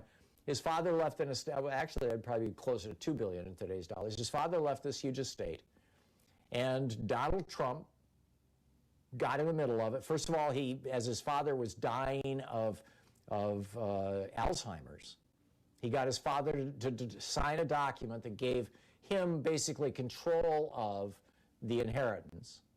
And then he cut off his brother Fred's family. In order to get them to go along, in fact, they had a special needs child who had to have, I think he had muscular dystrophy. I could be wrong, or maybe cystic fibrosis. Needed breathing machines and things. And he said, Trump said, I'm just going to cut off all the money to you. Your kid's going to die if you don't sign this document. And in the process, he walked off with $400 or $500 million that he had, basically squeezed out of his father's inheritance. But he did it in a way that avoided inheritance tax illegally. Not to mention the fact that as president, he was giving away national security information. God only knows what's going to come out on that end. And I realize he can't be held responsible for that because of sovereign immunity and all that kind of stuff. But if he continues doing that after he leaves the White House, if he continues, if he sells information, and I would call it selling information. He's getting $2 million a year from Turkey for the Trump Tower there. Erdogan actually went on the air, on record, and said, if Trump doesn't do what we want in Syria and let us attack the Kurds and kill a bunch of Kurds, because, we don't like the Kurds, if Trump won't let us kill the Kurds, who are the allies of the United States in both Afghanistan and Iraq, but particularly in Iraq, and Iraq shares a border with Syria, if Erdogan said, Trump, if you won't let us kill the Kurds, we're going to take away your $2 million a year from your hotel. And Trump said, okay, you got a deal. Take on the Kurds. Kill the Kurds. I don't care. Just keep that money flowing. Well, if Trump continues to basically give away information and mess in other countries and things like that after the presidency, there may be some criminal liability there too. He's got Rudy Giuliani now asking for a pardon, and Giuliani hasn't even been indicted. You think these guys may know something? Like what they've been up to? Chris Krebs, by the way, is Joe DeGeneva, one of Trump's Fox News lawyers, said that the former director of the intelligence agency responsible for making sure our elections are clean and safe, Chris Krebs, Trump fired him last week when he came out and publicly said, yes, this election was solid, there was no fraud. And DeGeneva went on TV, and he said that Krebs should be taken out at dawn and shot. He called for the death of this man. So Krebs is saying, the way I look at it is we're a nation of laws, and I plan to take advantage of those laws. I've got an exceptional team of lawyers that win in court, and I think probably going to be busy. So now, are others of Trump's lawyers going to be looking for pardons? Joe DeGeneva next? It's amazing. But I think that the real reason, when you come right down to it, why Trump is denying that he lost the election, I think at first the main reason was he wanted to stay in power so that he couldn't be prosecuted. It would give him another 4 years with Bill Barr to shield him. Now that that has evaporated, and there's really no chance that he's going to stay in the White House. He just raised $170 million. I keep telling you, I'm getting a half a dozen to a dozen emails literally every 24 hours from Donald Trump, from Don Jr., from, I've never gotten one from Ivanka, but, you know, I've gotten 2 of them from the My Pillow guy, Mike Lindell. You know, I'm getting emails all the time, and they all point back to Trump's website, his fundraising website, and the majority of the money that goes into that is going into this brand new PAC, a leadership PAC, which is a particular type of PAC where you can be very, essentially unlimited in how you spend the money. Donald Trump just raised $170 million, telling people it was to fight for the election integrity, when in fact what it is to feather his nest and build his base for another grift where he can continue to extract money from these poor marks. That's what's going on. The Trump suckers are going to be fleeced for years. To the Thom Hartmann Program. Call 202-808-9925. So how do we deal with this? What do we do about it? It's a real head scratcher. I'll pick up your calls after the break.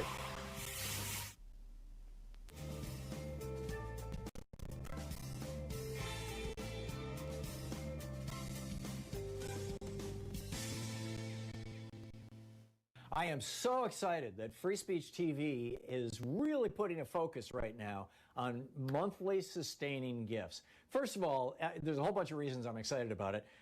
You know, from Free Speech TV's point of view and my point of view as, you know, somebody who's got a show on the network, it means that they can budget. They know how much money is going to be coming in every month from, you know, people who've made monthly donations and committed to make them in the future. So you can work it out on a spreadsheet and you know, have some sense of where things are going. In addition, they, you know, another thing I'm really excited about, you know, with regard to this, is that it's easy. It's so much easier for people, you know, to come up with $10 a month than $120 in one lump. And say, well, you know, just take $10 a month for a year, or take $10 a month until I tell you to stop, or take $10 a month for 4 months, or whatever, you know. So Free Speech TV is actually trying to encourage people to make monthly contributions, even small monthly contributions. They're really important. If we could get, you know, right now it's a very small percentage of the total donations to Free Speech TV, and we need to flip that. We need to get it so that the one-time contributions become the occasional thing, and the monthly contributions become the floor that is the foundation for Free Speech TV.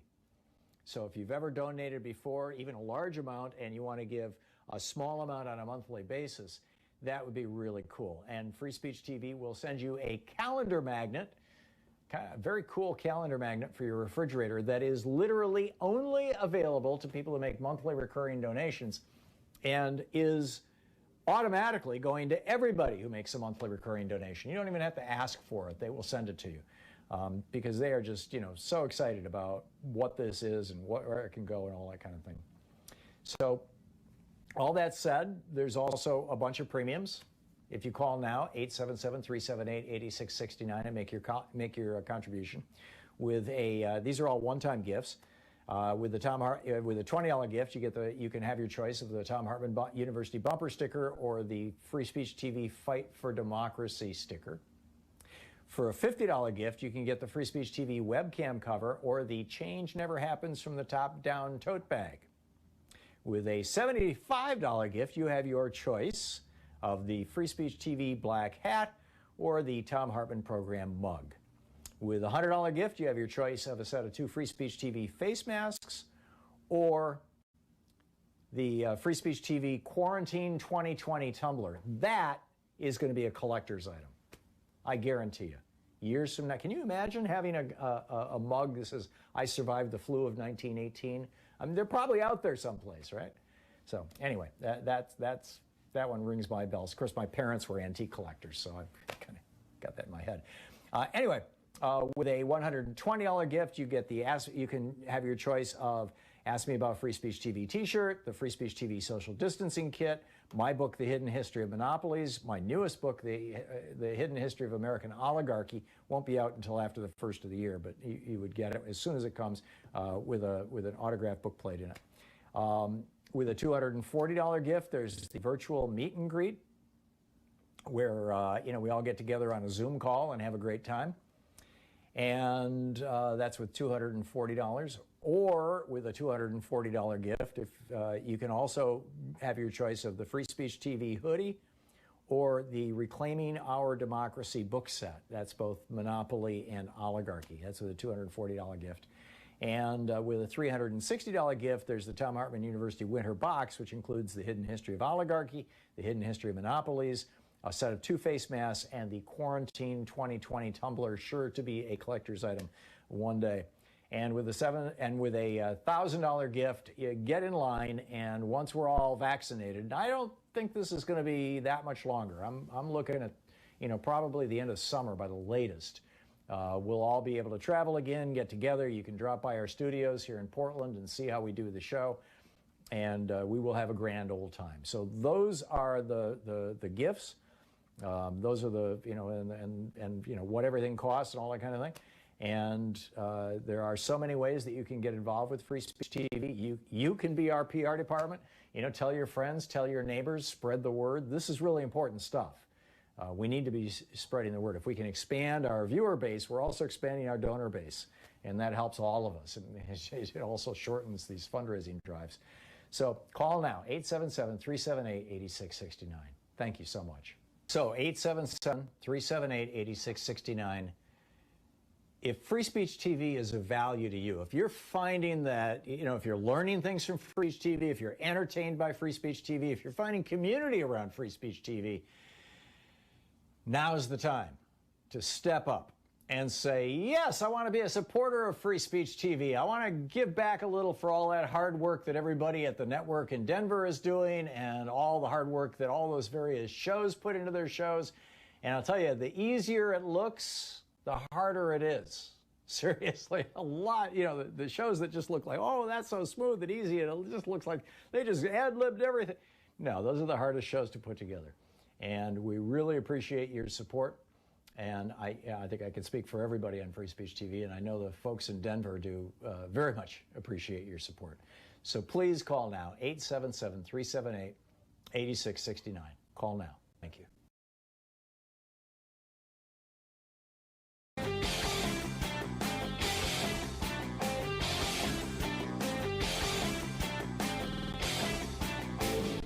I'm speaking at the Bioneers 2020 conference. It's running December 5th and 6th and 12th and 13th. My keynote is how all life is organized around democracy. Tickets are available at Bioneers.org, and there's a 20% discount with the code THOM, T-H-O-M. So John Kasich was recently on CNN talking about how Democrats need to be listening to rural America, words to that effect. No, I think Democrats need to be talking to rural America and reminding rural America that it was a Democratic president that got them Social Security. It was a Democratic president that brought electricity to rural America, the RTA through, or the REA rather through the Franklin Roosevelt administration. It was the Democratic Party who brought phones to rural America. It was the Democratic Party that brought Social Security, Medicare, Medicaid, and public education to rural America, subsidized all those things. Democrats don't need to be listening to rural America. They need to be talking to rural America. There's over 1,500 right-wing radio stations in rural America talking smack all the time, 24/7, and none in rural America carrying a progressive message. That's what Democrats need to be paying attention to. You can check out our new video on this over at ThomHartmann.com.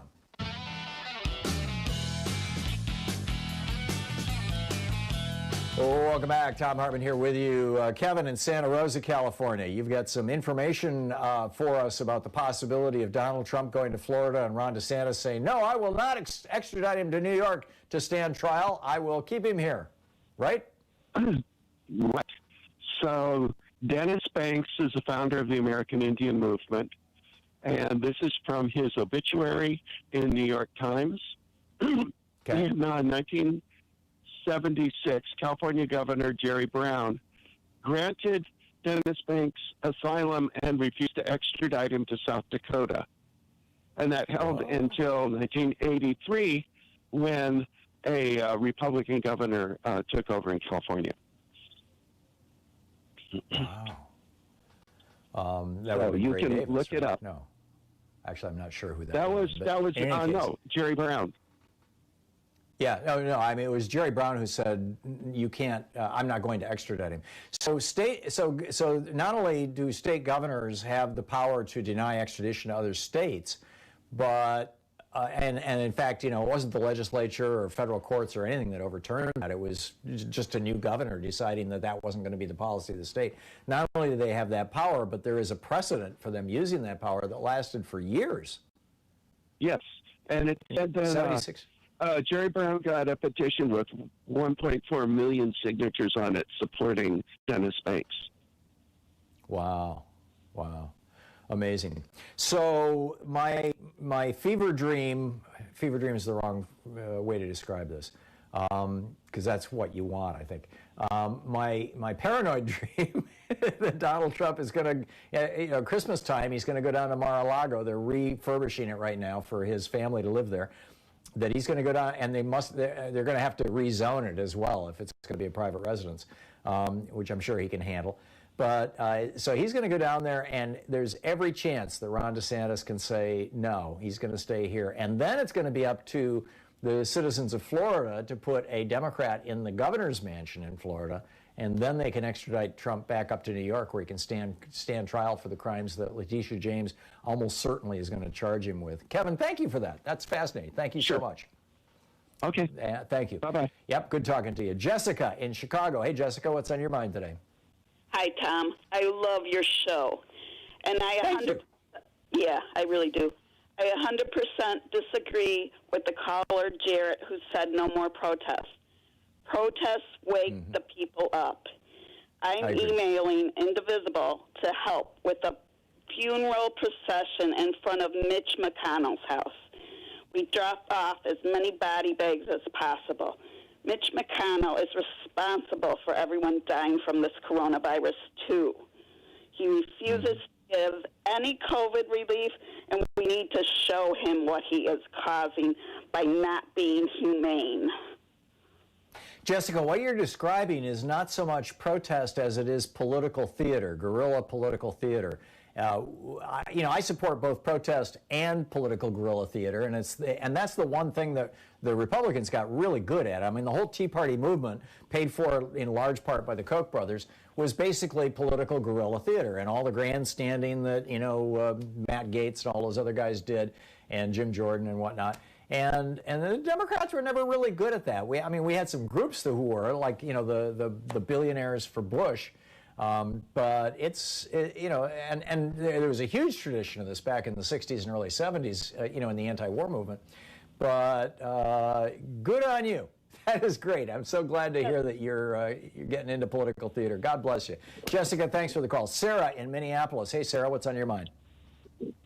Well, my hats are off to all the healthcare workers. I am a healthcare worker. I work in the hospital system here in Minneapolis. I'm a physical therapist. And I'm really concerned about the long-term impact on our workers and the moral injury with this pandemic. And I already know that our healthcare. Sorry. I just give you one bit of data that may be helpful. There's an article in the BBC today. It just came out. It's by Palab Ghosh, and the headline is COVID-19 Lung Damage Identified in Study. And what they found, this is a relatively small study, but what they found was and none of these people had been intubated. None of these people had even been in an ICU. They were all sick with COVID, but none of them required, heroic measures or anything like that. So they had COVID, but they didn't have a really bad case of it. 80% of them have what looks like permanent lung damage. 80%. And they didn't even realize it. A couple of them were still short of breath, but most of them didn't even realize it. So this disease wounds people. I mean, people need to take this seriously. Trump and his buddies, saying it's just like the flu have been just lying through their teeth. Anyhow, back to you, Sarah. Yeah, well, the other thing, as a physical therapist, what I do is I try to expedite and plan discharges for patients from the hospital. I see patients post-COVID infection, and they're incredibly disabled. The ones that I see are going to be long-term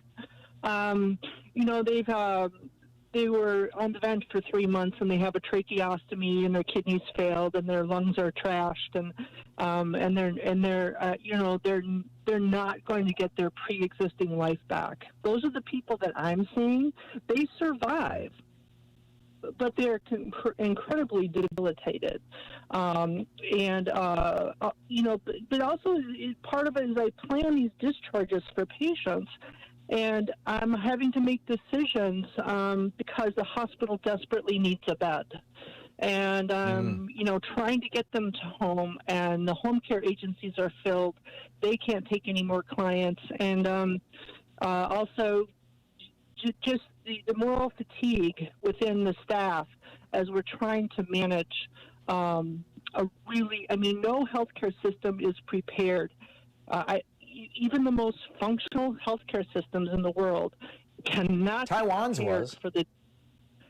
Well, right, because they kept the They've had a total of control. 230 deaths in the entire year because they have a national healthcare system, and they did testing and contact tracing on day one. I mean, they started this on January 20th or 21st was when Taiwan had their first death, and when they put this program into place. Right, but we don't have that here. We have a terrible system, and it's bringing out every disparity there possibly can be. And then my other question too is what can be done going forward when we have a very for-profit system? But that's a whole other thing. But right now we're in this deluge right now, and just send out something to the healthcare workers. I don't know how we're going to recover and return to this field and not be deeply traumatized by what we're also experiencing too on the front line. I totally get it. Two of my kids work in the local hospital here, and it's getting scary out there. It's getting real scary. Sarah, thank you for the call and for the information that you shared with us. I appreciate it. Bob in Riverview, Florida, it says here you're a lawyer and you have thoughts on extradition, getting Trump out of Florida? Yes, Tom. The United States Constitution, Article 4, Section 2, governs extradition. And it makes it mandatory that a state deliver a prisoner to the extraditing state. There's very limited reasons that a person could fight extradition. All the paperwork has to be in order. The person has to actually be charged with a crime in the demanding state. It has to actually be the person who's sought. So how did Jerry Brown get away with keeping Russell Means in California for 8 years or 9 years or whatever it was? I believe that was similar to the Dennis Banks case in San Francisco. Oh, the Dennis Banks is what I'm talking about. Yes, I'm sorry. Yes. Okay. Dennis Banks was, I believe he was an American Indian, and there were many other issues involved. Yeah, there's the sovereign nation that he belonged to, and it probably had grounds. Yeah, but a regular U.S. citizen like a Donald Trump who tries to hide out in Florida, DeSantis wouldn't be able to save him.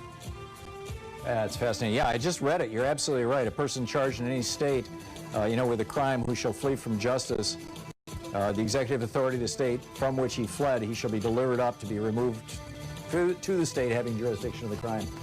Wow. Thank you, Bob. I learn something every day. Bob, thank you very much. There is no extradition from Russia, however. Yeah, I know that. Yeah. Bob, thank you. You're listening to Thom Hartmann. Visit ThomHartmann.com for audio and video archives. And there's probably also no extradition from Slovenia, where Donald Trump's son Barron and his wife Melania both have citizenship right now.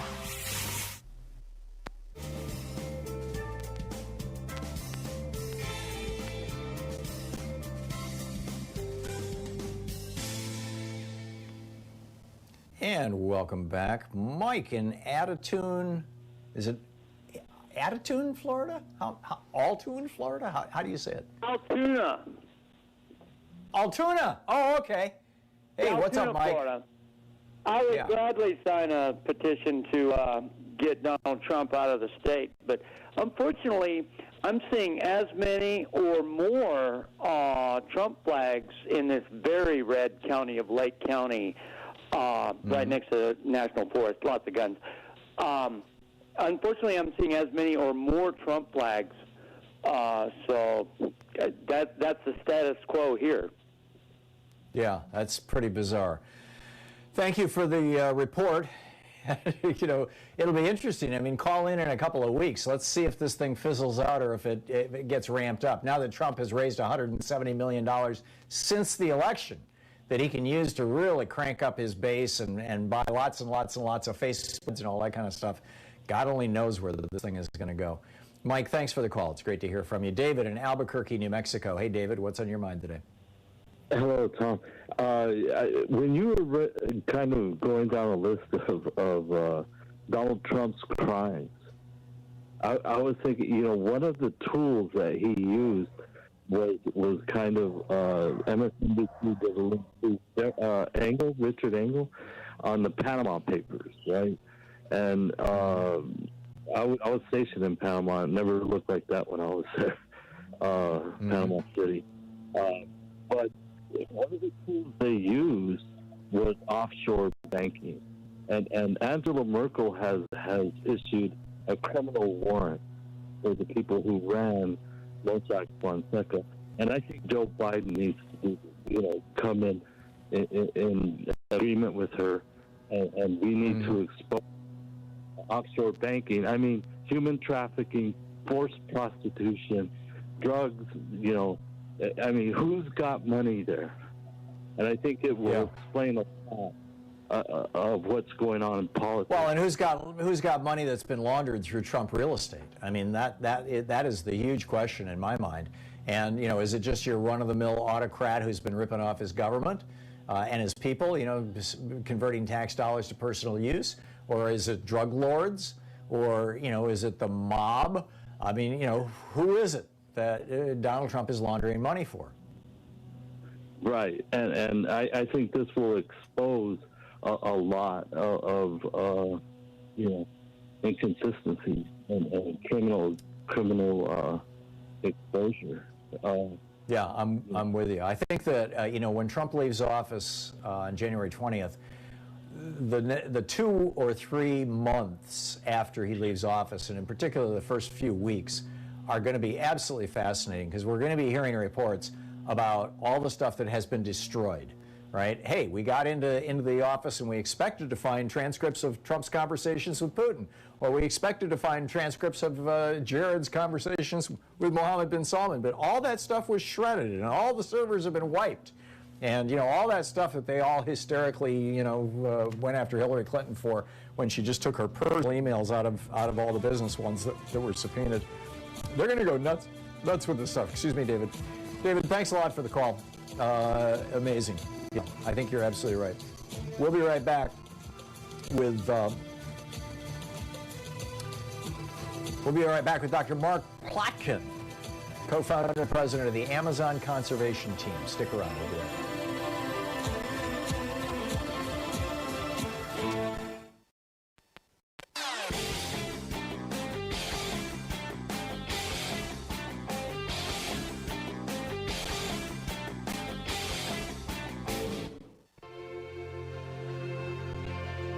Climate scientist Dr. Michael Mann joins the science revolution for the full episode this week. He's the creator of the hockey stick graphic that Al Gore made famous to describe global warming. His latest book is The New Climate War, and he drops by to answer the question, have humans passed the point of no return in the climate crisis? And is there hope? He also explains why storms are getting worse because of climate change. Plus, what will it mean to return to the Paris Agreement, and how will things change with scientists back in charge in the Biden administration? Tune into the Science Revolution wherever fine podcasts are available.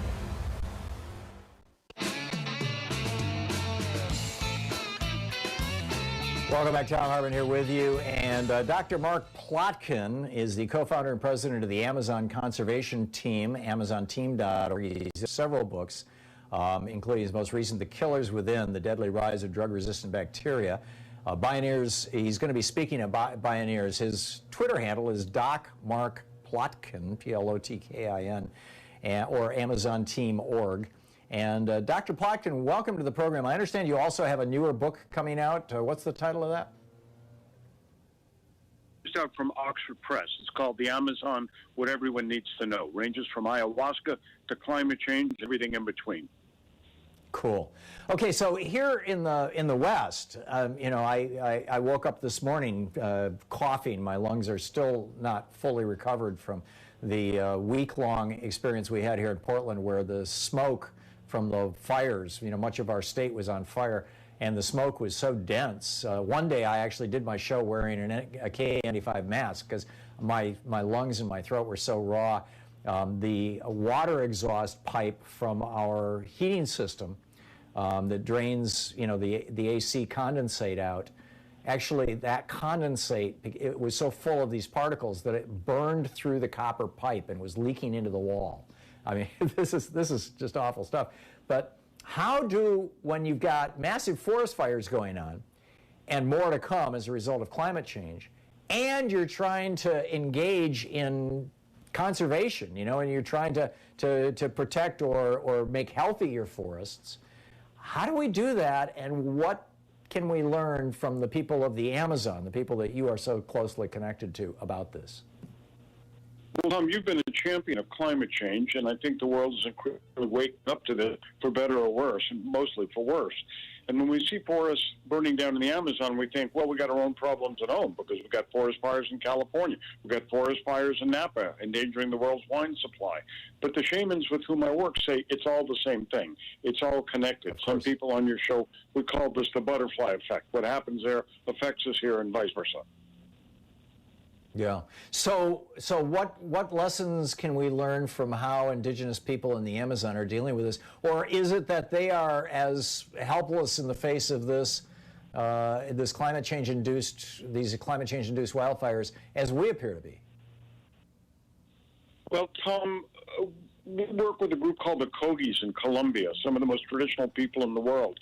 And they've been talking about their glaciers melting for 30 years. Nobody listened. Mm-hmm. But this is the price we pay by not listening, because these people are closer to the earth, they're better stewards of the earth, and we need to listen to them when sounding the alarm, because the result of that is the fires in Napa, the fires in the boreal forest in the north, the fires in the Amazon. So what do we do? Well, we need to be better stewards of our planet, not just our country, not just our state, because we all interconnected. Right. I'm talking more about this this afternoon at 3 p.m. PST on a webinar I'm doing on the Amazon and what it means for us. So you can check that out on our Facebook page, amazonteam.org, and then I'll be talking about this more extensively at the upcoming Bioneers Conference. So I hope people will tune in from that. But the bottom line is we need to be better citizens of our own planet, better citizens of the Arctic, better citizens of the temperate zone where we live, better stewards of the rainforest as well. And what steps make us, what things that we can do make us better stewards? I would say the first thing is for people to get involved. You know, conservation begins at home, but it's a global situation that's interconnected. So reforestation everywhere is always good. Better protection of endangered species that the current administration, and there are many stupid moves, as you pointed out, have been trying to gut the protection for these things. Better protection of human rights, because ultimately protecting the environment is about protecting us. That's what we believe at the Amazon Conservation Team and the conservation world, the rest of the conservation world, and hopefully now the government is waking up to as well. Yeah, fascinating stuff. Dr. Mark Plotkin, Doc Mark Plotkin on Twitter, and your website was amazonteam.org. Thank you very much for dropping by, Doc. Okay, Great Tom. talking with Thank you very much. Pleasure. Thank you. Yeah, and looking forward to your Bioneers talk. Jack in Albuquerque, New Mexico. Hey, Jack, what's on your mind today? Hi, Tom. I've been listening to you, and you keep making a plea for people in the rural areas. We need to talk to them. Now, I think a really good plan would be to pressure our so-called billionaires like Tom Steyer and Bloomberg. Why aren't they supporting progressive radio? They could help us more than running for office, right? Yeah. I agree. I wrote an entire op-ed that was an open letter to Tom Steyer asking him to buy Clear Channel when it was for sale last year. It was for sale for $1.3 billion. I think that was more money than he had, frankly, but he could have had available. He could have gotten together with other billionaires, and I'm saying that we progressives, this is who we should be using. I won't call it peer pressure because I don't have that kind of money, but at least progressive pressure. I get it. Yeah, I totally get it. You know, Ralph Nader wrote a book about this back 5, 6, 7 years ago titled Only the Super Rich Can Save Us Now. And basically that was it. You know, they've taken over the country. They've taken over many of the advanced democracies, the billionaire class. And if we don't peel off some of them on our side to help save civilization, save the earth, as Mark Plotkin was just talking about, and save small d democracy, our democratic republic, we're in big trouble. Jack, I got to run. It's the end of the hour, but thanks a lot for the call. We need what? I'll give you the last word. Oh, well, I just think that we should, you know, instead of running for trying to buy the Democratic nomination, we should be shaming Bloomberg. They should be buying media. I get it. Jack, thank you very much for the call. We'll be right back. Stick around.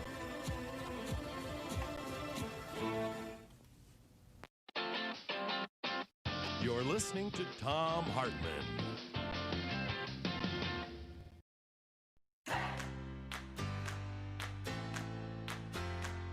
These companies support the Thom Hartmann Program. They are X-Chair, changing the world of seating. More info at xchairtom.com.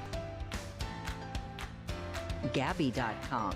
Gabby takes the pain out of shopping for insurance. More info at gabby.com/Tom. HelloFresh, delivering fresh ingredients and mouth-watering recipes. More info at hellofresh.com, code TOM. Boll and Branch, crafted for the common good. More information at bollandbranch.com, code TOM. ExpressVPN, the VPN that just works. More info at expressvpn.com/Tom. And CB Distillery, CBD for sleeping. More info at cbdistillery.com, code TOM.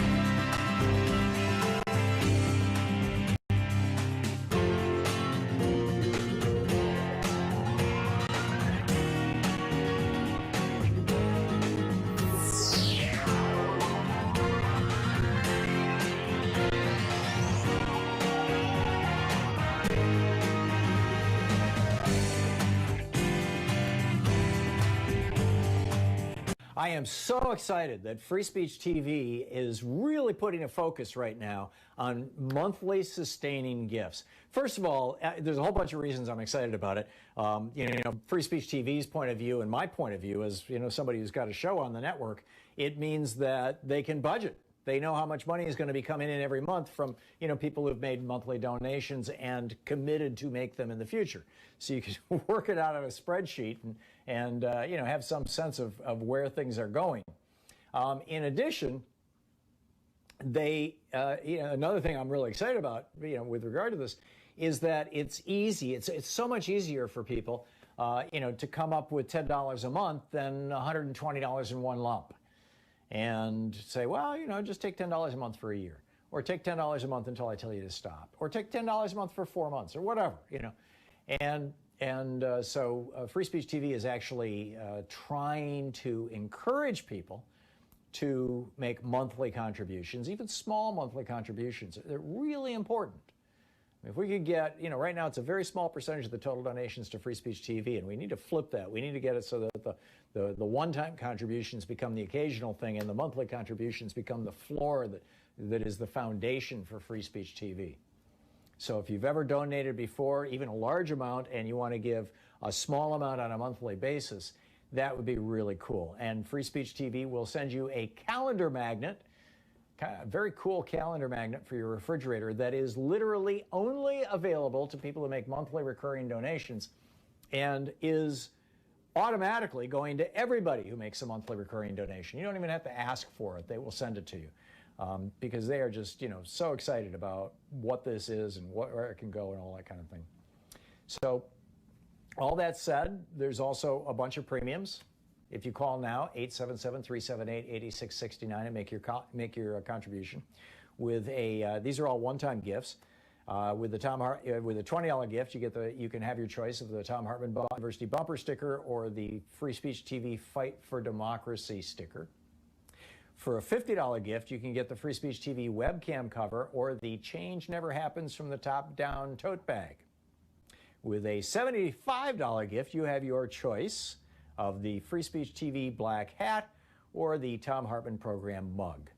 With a $100 gift, you have your choice of a set of 2 Free Speech TV face masks or the Free Speech TV Quarantine 2020 tumbler. That is going to be a collector's item. I guarantee you. Years from now, can you imagine having a mug that says, "I survived the flu of 1918"? I mean, they're probably out there someplace, right? So anyway, that one rings my bells. Of course, my parents were antique collectors, so I've kind of got that in my head.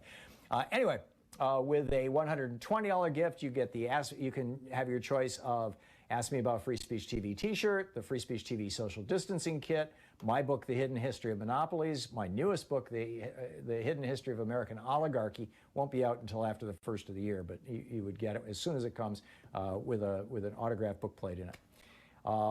With a $240 gift, there's the virtual meet and greet, where we all get together on a Zoom call and have a great time. And that's with $240. Or with a $240 gift, if you can also have your choice of the Free Speech TV hoodie or the Reclaiming Our Democracy book set. That's both Monopoly and Oligarchy. That's with a $240 gift. And with a $360 gift, there's the Thom Hartmann University Winter Box, which includes the Hidden History of Oligarchy, the Hidden History of Monopolies, a set of 2 face masks, and the Quarantine 2020 tumbler, sure to be a collector's item one day. And with a $1,000 gift, you get in line, and once we're all vaccinated, I don't think this is going to be that much longer. I'm looking at, probably the end of summer by the latest. We'll all be able to travel again, get together. You can drop by our studios here in Portland and see how we do the show, and we will have a grand old time. So those are the gifts. Those are the what everything costs and all that kind of thing. And there are so many ways that you can get involved with Free Speech TV. You can be our PR department. Tell your friends, tell your neighbors, spread the word. This is really important stuff. We need to be spreading the word. If we can expand our viewer base, we're also expanding our donor base, and that helps all of us. It also shortens these fundraising drives. So call now, 877-378-8669. Thank you so much. So 877-378-8669. If Free Speech TV is of value to you, if you're finding that, if you're learning things from Free Speech TV, if you're entertained by Free Speech TV, if you're finding community around Free Speech TV, now's the time to step up and say, yes, I want to be a supporter of Free Speech TV. I want to give back a little for all that hard work that everybody at the network in Denver is doing and all the hard work that all those various shows put into their shows. And I'll tell you, the easier it looks, the harder it is. Seriously, a lot, the shows that just look like, oh, that's so smooth and easy, and it just looks like they just ad-libbed everything. No, those are the hardest shows to put together. And we really appreciate your support. And I think I can speak for everybody on Free Speech TV, and I know the folks in Denver do very much appreciate your support. So please call now, 877-378-8669. Call now. Thank you.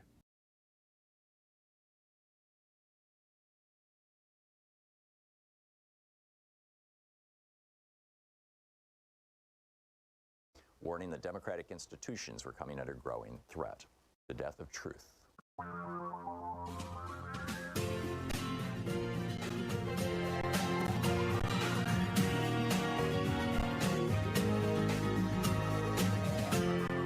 This is the Thom Hartmann Program. And welcome back. Thom Hartmann here with you. And on the line with us is Evan Greer, the Deputy Director of Fight for the Future, which is, hang on just a second here. Let me put Evan on the line. My apologies, Evan. Fight for the Future, it has been working on net neutrality in a huge way. Evan has been a guest on our program many times. Fightforthefuture.org is their website. The Twitter handle is FightForTheFTR. And Evan, Ajit Pai has just announced that he's on his way out, the commissioner of the FCC that Trump put in the top job, the guy who kind of shepherded through the end of net neutrality, so that right now, if Comcast Corporation wants to know everything I do on the internet, every email I send, every online transaction I engage in, they have access to all that information, and they can even sell it, I believe, without my knowledge. Please correct me if I'm wrong. That's in part what the end of net neutrality means. Number one, give us a quick primer on net neutrality, and how we lost it and how we might get it back. And then secondly, what does the future of the FCC look like in your opinion? Yeah, sure thing. Thanks for having me back on the show, Tom. So quickly, you're right that Ajit Pai has announced that he will be stepping down from the FCC, which certainly should be cause to celebrate. Pai was, arguably perhaps one of the worst public officials in modern history, just so blatantly corrupt. And as you mentioned, perhaps his greatest policy accomplishment, if you can call it that, was repealing the net neutrality protections that millions of people from across the political spectrum fought for and won under the Obama administration. And one of my personal pet peeves is a lot of reporters will call these, Obama-era rules. But the reality is we had to fight tooth and nail to get Obama's FCC chair, Tom Wheeler, who was also a former industry insider, to enact the strong rules in the first place. Now, Pai essentially blew them up, and in doing so, not only gutted those bright line net neutrality rules, but basically kneecapped the Federal Communications Commission as an agency that can provide basic oversight of these telecom monopolies like Comcast and Verizon and AT&T. The example you gave was sort of a bit about privacy, which certainly does fall under the FCC's jurisdiction in some cases, but the primary rules that we're talking about here were against companies abusing their monopoly power to slow down or block websites, pick and choose what we can see and do on the internet. And essentially, these are rules that prevent our cable company from deciding what content we can see, which I think is something that people right now, Evan, the political spectrum can agree on. Yeah, if Comcast, as my internet service provider, wanted to pull a Google, this is what almost killed alternate.org. One of the major progressive websites was Google decided we're no longer going to include them in our searches, and you have to specify that site if you want to see information from alternate, and we're no longer going to consider them news. And this was all basically because they were simply progressive. I mean, to the best of my knowledge, there weren't specific examples of fake news on alternate. But it so kneecapped that organization that they ended up dissolving, essentially, their original corporate structure. It was a nonprofit, and selling the website to a good progressive entrepreneur, but still, it killed the website. It killed their traffic. So right now, Comcast could, in my home, in the modem in my home, essentially, or through the modem in my home, they could say, alternate, Daily Kos, Democratic Underground. If you try to go to any of those websites, you're going to have to count to 10 before they come up. But if you go to Daily Caller or redstate.com, it will load instantly. Do I have that right? Yeah, you have that more or less right. And I think, the examples that you're giving around sort of politically motivated censorship or suppression are certainly loom large as concerns. I think we should also always just be on the lookout for good old-fashioned corporate greed. It may be less that Comcast is deciding, all right, we're going to slow down lefty websites and speed up right-wing websites. It's more likely they're going to say, hey, anybody who doesn't give us money, you get slowed down, right? So it's very much about them kind of, setting up toll roads on the internet, abusing their monopoly power. But again, I think it's also critical to understand how important this is right now in the middle of a pandemic, right? So many people are working from home, sending their kids to school online. We are more vulnerable to abuse from our internet service providers than ever before in history. And the agency that is supposed to protect us, that's supposed to work in the public interest, has been asleep at the wheel during the entire Trump administration. We now have an opportunity to finally get some basic leadership back in that agency, put them back on the beat, protecting the public from companies like Comcast and Verizon and AT&T. But unfortunately, we're seeing a cynical play from Senate Republicans who are trying to ram through the nomination of a totally unqualified staffer that was nominated by President Trump. It's an unprecedented move to try to rush through his nomination before the president leaves office. And if they succeed in doing it, basically they'll kneecap the agency at a 2-2 tie that could basically tie their hands for up to 2 years, preventing them from undoing the damage that Ajit Pai did, preventing them from restoring net neutrality. You know, in normal times, this would be regular Republican obstructionism. During a pandemic, when people are so desperate and so vulnerable, I would argue that this is just criminal, deeply unethical. They're not owning the libs or sticking it to the Biden administration. They're just hurting working families and kids who are sitting outside of Taco Bell to try to do their homework. Yeah, and I'm guessing that these Republicans are getting some substantial campaign contributions from these big internet service providers. Have you looked into that? I'm guessing a lot of that. Sure, yeah. I mean, OpenSecrets.org. Absolutely. I mean, the reality is that these, big telecom companies have given money hand over fist to both major political parties, both Democrats and Republicans. Fortunately, thanks to the massive amount of internet activism that we've done over the last number of years, Democrats have largely fallen in line in supporting Title II, strong net neutrality protections. Republicans in Washington, D.C. have largely continued to oppose it. But it's important to remember that with voters outside of the Beltway, 80% of voters from across the political spectrum, including more than 75% of people that voted for Donald Trump, oppose the FCC's repeal of net neutrality. Again, if there's one thing that we can all agree on, from the furthest left to the furthest right, it's that our cable and phone company shouldn't decide what we can do on our phones and on our computers. That should be up to us, not to those companies that connect us to the internet. Yeah, it's the equivalent of back in the day if AT&T was to listen in on my conversation and say, oh, yeah, he's talking to another, we'll charge him 2 cents a minute for that. Oh, he's talking to his stockbroker. Well, we'll charge him 30 cents a minute for that. Do I have that right? Yeah, more or less. Or another way to think of it is, you buy a toaster, or the electricity in your house will power a toaster regardless of which company you buy it from. Your electric company can't tell you, oh, you have to buy our preferred toaster. The electricity does what you want it to do. You can plug whatever you want into it. I think that's another sort of analogy here. To quickly just say where we're at with this play in the Senate, I think everybody should be contacting their senators generally, telling them to oppose this nomination of Symington to stack the deck at the FCC. But particularly if you live in Maine, Alaska, or Louisiana, your senator, Republican senators, broke ranks with their party and voted against the repeal of net neutrality. They are the most likely senators to do the right thing here, break ranks with the party again, and block this nomination of Nathan Symington. So if you know anyone in Maine, Alaska, or Louisiana, encourage them to call Senator Susan Collins, Senator Lisa Murkowski, Senator Kennedy. Tell them to block the nomination of Nathan Symington so the FCC can get back to work protecting the public and restoring net neutrality. You've got it, Evan. And the number to call to reach your senator is 224-3121. Evan Greer, Deputy Director for the Future, fightforthefuture.org. Thank you, Evan. Great talking to you again. Thanks, Tom. Always good to chat. I agree. And keep up the great work. We'll be right back. This is the Thom Hartmann Program. 15 minutes past the hour. Thom Hartmann with you. And we'll be right back. Stick around. It's you and me for the next 45 minutes.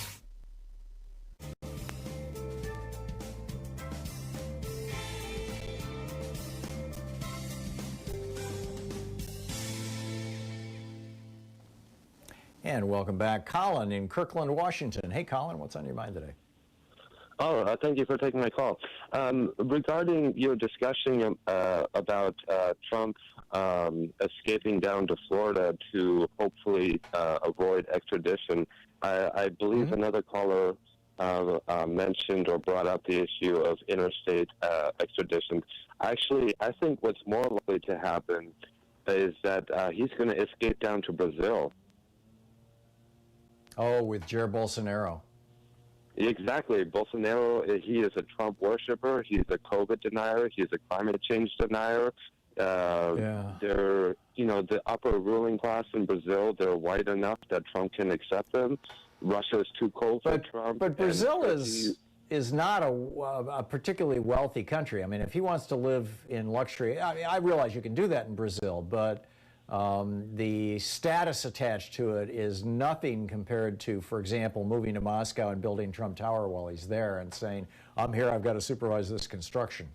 That kind of thing. I mean, go ahead. Well, Trump, he could take $200 million down to Brazil, and he would live like a king for the rest of his life, not to mention Ivanka. And, well, I'm not sure if he would take his those two other words I can't use, but yeah, no, I really, and it could possibly even only be a temporary thing. But I really don't see him going to Russia because Putin and the Russian, they would not worship Trump like Bolsonaro does. Same in Turkey. I don't see anybody in Turkey stroking his ego with his constant desire for worship. So. What about Saudi Arabia or the UAE? I mean, he's giving all these weapons to the UAE right now.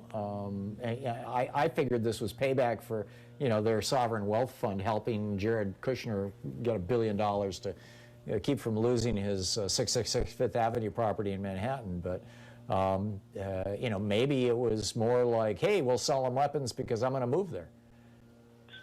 No, I think with Saudi Arabia and the UAE, I think for Trump, those people there are too brown, and they wouldn't worship him. Whereas I think, there you go.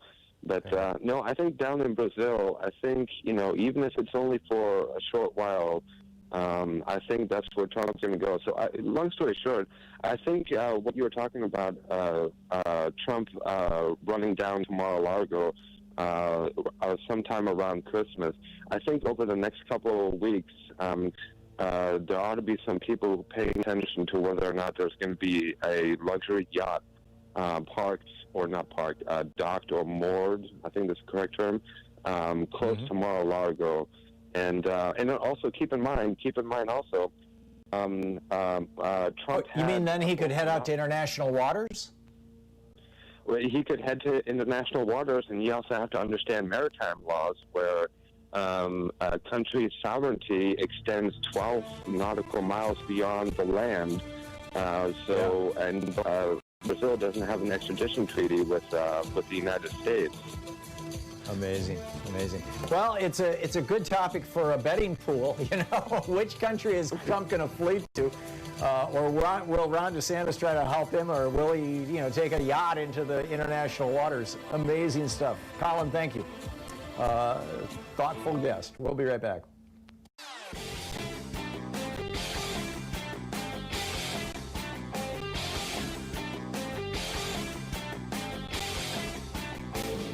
I'm speaking at the Bioneers 2020 conference. It's running December 5th and 6th and 12th and 13th. My keynote is how all life is organized around democracy. Tickets are available at Bioneers.org, and there's a 20% discount with the code TOM, T-H-O-M. In our special video over at TomHartmann.com for supporters of our program, the one today is for anybody who has any connection, or for this week, anybody who has any connection with the military or anybody in the military who might still think that Donald Trump is a good guy.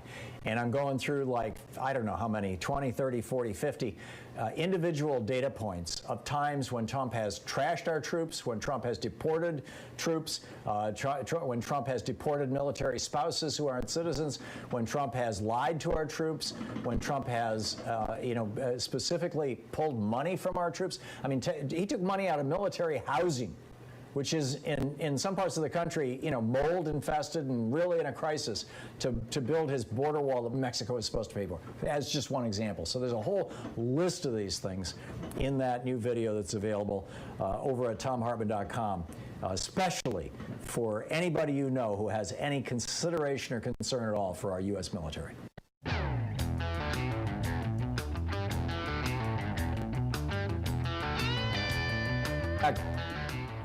So I'm thinking that the main reason Donald Trump has just raised $170 million. I just got another fundraising email from him just a few minutes ago. Let me just read this to you. This is nuts.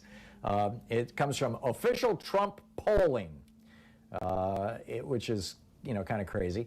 And let me see, load remote content. Yeah, at the very top, it's got the Official Trump Polling logo. And it says, Fred, President Trump is requesting your input. A recent poll from Newsmax shows that the majority of Americans do not think the president should concede to Joe Biden. Should President Trump concede to Joe Biden? No, 190,593 votes, which is 98.9%. Yes, only 2,181 votes, 1.1%. For the good of our country, President Trump must prevail. We know the Democrats will never admit that America does not want Joe Biden in the White House, which is why we're coming straight to you for critical input on our one-question poll. With your help, we'll show the left that real Americans want 4 more years of our president. Then you click on the link, and it takes you to this one-page thing that says, should he concede, yes or no? And the only way you can vote is by giving them your name, your first and last name, your email address, and your cell phone number. And once you've done all that, then you get directed to a page where they ask you for more money. I mean, this is a grift to end all grifts. There's a piece that was on Raw Story a day or two ago by Amanda Marcotte. Actually, it started on Salon, and it's titled, Here's the Real Reason Trump Won't Give Up. And she says, a lot of this is about money. Trump's voting base is a sea of suckers. He and the various grifters who make up most of the right-wing media are eager to drain those suckers dry. And stoking anger is, by all appearances, a cash bonanza. Over at the New York Times, Ben Smith interviewed Chris Ruddy, the CEO of Newsmax. And, well, again, quoting Amanda, Ruddy claimed he's justified in spreading misinformation for cash, insisting to Smith that the rest of the media also hypes lies and BS to make money. And when he said, well, tell me something that the mass media, the mainstream media in America is hyping just to make money that's not true. And he said, oh, the Russia hoax. This is, again, back to Amanda, what we're seeing right now is, quote, a hive of right-wing grifters blitzing their followers by email, demanding they turn over their grandkids' college fund to this effort to overturn the election results. Charlie Kirk, Alex Jones, Candace Owens, and many other right-wing parasites are hammering their lists of subscribers and supporters with pitches like, and these are from the actual pitches from these people, quote, will you help me fight with President Trump and ensure only legal votes are counted? Rush $25 right here. Or, another thing is clear, the fraud was happening everywhere, and there's a lot more of it that still needs to be exposed, all for the low, low price of $25 or more. And of course, as Amanda points out, Trump is the biggest grifter of them all. It's just absolutely breathtaking what is going on here. I was thinking of, when I got that email, it came in during the first hour of the show, and I saw it during the break, and I was thinking, I ought to, and I clicked on the link to see the page and see, what new grift does Trump have now? Because yesterday was, the end of the month, and for the last 4 or 5 days, it's been literally 10 or 12 emails a day saying, it's the end of the month, you got to help us, we're up against, this is the urgent moment. So I clicked on it, and there it was. Should Trump acknowledge Biden winning the election? It didn't say it that way. It said it, sleazy. yes or no, and then, you know, what's your first name, your last name, your email address, your zip code, and your cell phone number. All the wonderful stuff that they would need to start doing identity theft, if nothing else. And I'm like, oh my God, Donald Trump wants all of this. So I didn't post it on Twitter because I don't think that it's a wise idea for people to do that.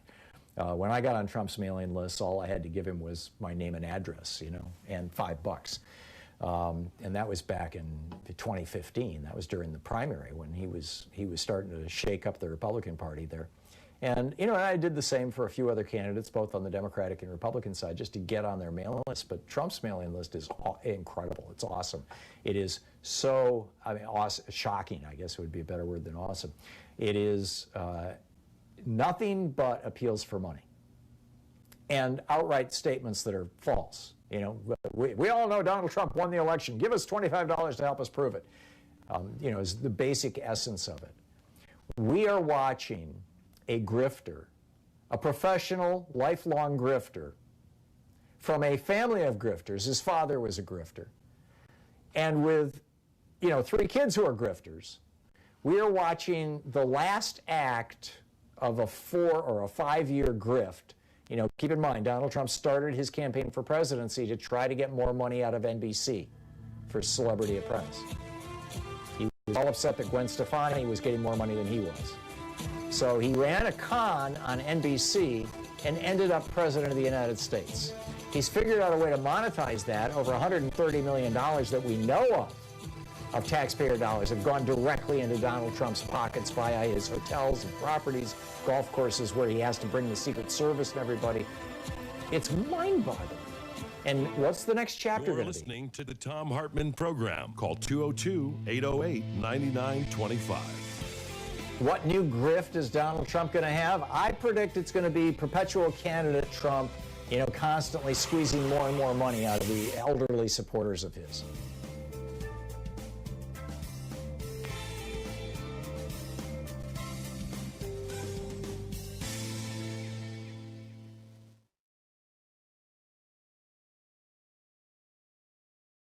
I am so excited that Free Speech TV is really putting a focus right now on monthly sustaining gifts. First of all, there's a whole bunch of reasons I'm excited about it. You know, from Free Speech TV's point of view and my point of view as, you know, somebody who's got a show on the network, it means that they can budget. They know how much money is going to be coming in every month from, you know, people who've made monthly donations and committed to make them in the future. So you can work it out on a spreadsheet and you know, have some sense of where things are going. In addition, they, you know, another thing I'm really excited about, you know, with regard to this, is that it's easy. It's so much easier for people, you know, to come up with $10 a month than $120 in one lump. And say, well, you know, just take $10 a month for a year, or take $10 a month until I tell you to stop, or take $10 a month for 4 months, or whatever, you know. So Free Speech TV is actually trying to encourage people to make monthly contributions, even small monthly contributions. They're really important. If we could get, you know, right now it's a very small percentage of the total donations to Free Speech TV, and we need to flip that. We need to get it so that the one-time contributions become the occasional thing, and the monthly contributions become the floor that is the foundation for Free Speech TV. So if you've ever donated before, even a large amount, and you want to give a small amount on a monthly basis, that would be really cool. And Free Speech TV will send you a calendar magnet, a very cool calendar magnet for your refrigerator that is literally only available to people who make monthly recurring donations and is automatically going to everybody who makes a monthly recurring donation. You don't even have to ask for it. They will send it to you because they are just, you know, so excited about what this is and where it can go and all that kind of thing. So all that said, there's also a bunch of premiums. If you call now, 877-378-8669, and make your contribution with a, these are all one-time gifts. With the $20 gift, you can have your choice of the Thom Hartmann University bumper sticker or the Free Speech TV Fight for Democracy sticker. For a $50 gift, you can get the Free Speech TV webcam cover or the Change Never Happens from the Top Down tote bag. With a $75 gift, you have your choice of the Free Speech TV black hat or the Thom Hartmann Program mug. With a $100 gift, you have your choice of a set of 2 Free Speech TV face masks or the Free Speech TV Quarantine 2020 tumbler. That is going to be a collector's item. I guarantee you. Years from now, can you imagine having a mug that says, "I survived the flu of 1918"? I mean, they're probably out there someplace, right? So anyway, that one rings my bells. Of course, my parents were antique collectors, so I kind of got that in my head. Anyway, with a $120 gift, you can have your choice of Ask Me About Free Speech TV t-shirt, the Free Speech TV social distancing kit, my book, The Hidden History of Monopolies, my newest book, The Hidden History of American Oligarchy. Won't be out until after the first of the year, but you would get it as soon as it comes with an autographed book plate in it. With a $240 gift, there's the virtual meet and greet, where we all get together on a Zoom call and have a great time. And that's with $240. Or with a $240 gift, if you can also have your choice of the Free Speech TV hoodie or the Reclaiming Our Democracy book set. That's both Monopoly and Oligarchy. That's with a $240 gift. And with a $360 gift, there's the Thom Hartmann University Winter Box, which includes the Hidden History of Oligarchy, the Hidden History of Monopolies, a set of 2 face masks, and the Quarantine 2020 tumbler, sure to be a collector's item one day. And with a $1,000 gift, you get in line, and once we're all vaccinated, I don't think this is going to be that much longer. I'm looking at, probably the end of summer by the latest. We'll all be able to travel again, get together. You can drop by our studios here in Portland and see how we do the show, and we will have a grand old time. So those are the gifts. Those are the what everything costs and all that kind of thing. And there are so many ways that you can get involved with Free Speech TV. You can be our PR department. Tell your friends, tell your neighbors, spread the word. This is really important stuff. We need to be spreading the word. If we can expand our viewer base, we're also expanding our donor base, and that helps all of them. It also shortens these fundraising drives. So call now, 877-378-8669. Thank you so much. So 877-378-8669. If Free Speech TV is of value to you, if you're finding that, if you're learning things from Free Speech TV, if you're entertained by Free Speech TV, if you're finding community around Free Speech TV, now's the time to step up and say, yes, I want to be a supporter of Free Speech TV. I want to give back a little for all that hard work that everybody at the network in Denver is doing and all the hard work that all those various shows put into their shows. And I'll tell you, the easier it looks, the harder it is. Seriously, a lot, the shows that just look like, oh, that's so smooth and easy, and it just looks like they just ad-libbed everything. No, those are the hardest shows to put together. And we really appreciate your support. And I think I can speak for everybody on Free Speech TV, and I know the folks in Denver do very much appreciate your support. So please call now, 877-378-8669.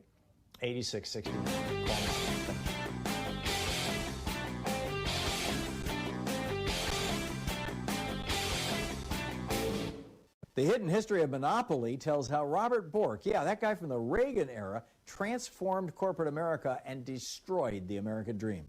Hey, we have a new video up for the supporters of our program over at ThomHartmann.com. I really enjoy doing these separate from what we're doing on the air because sometimes I can say things that would be impolitic or inappropriate to say on the air. Like the name of the website that I'm talking about in this video, and I lay it out and share it with you on the video. It's ratbleepingthecourts.com, and the bleeping, of course, is a word that you just can't say on the air that starts with F. And this website is just outing these judges that Donald Trump and the Federalist Society have been sending through Mitch McConnell's Senate like a friggin' assembly line, and how unqualified they are, how hateful they are, how aggressively they've worked to screw students, to deny. Well, one of them actually said that the women who are on birth control pills, that should be reason to fire people. Right? I mean, it's just insane. You can check it out over at ThomHartmann.com.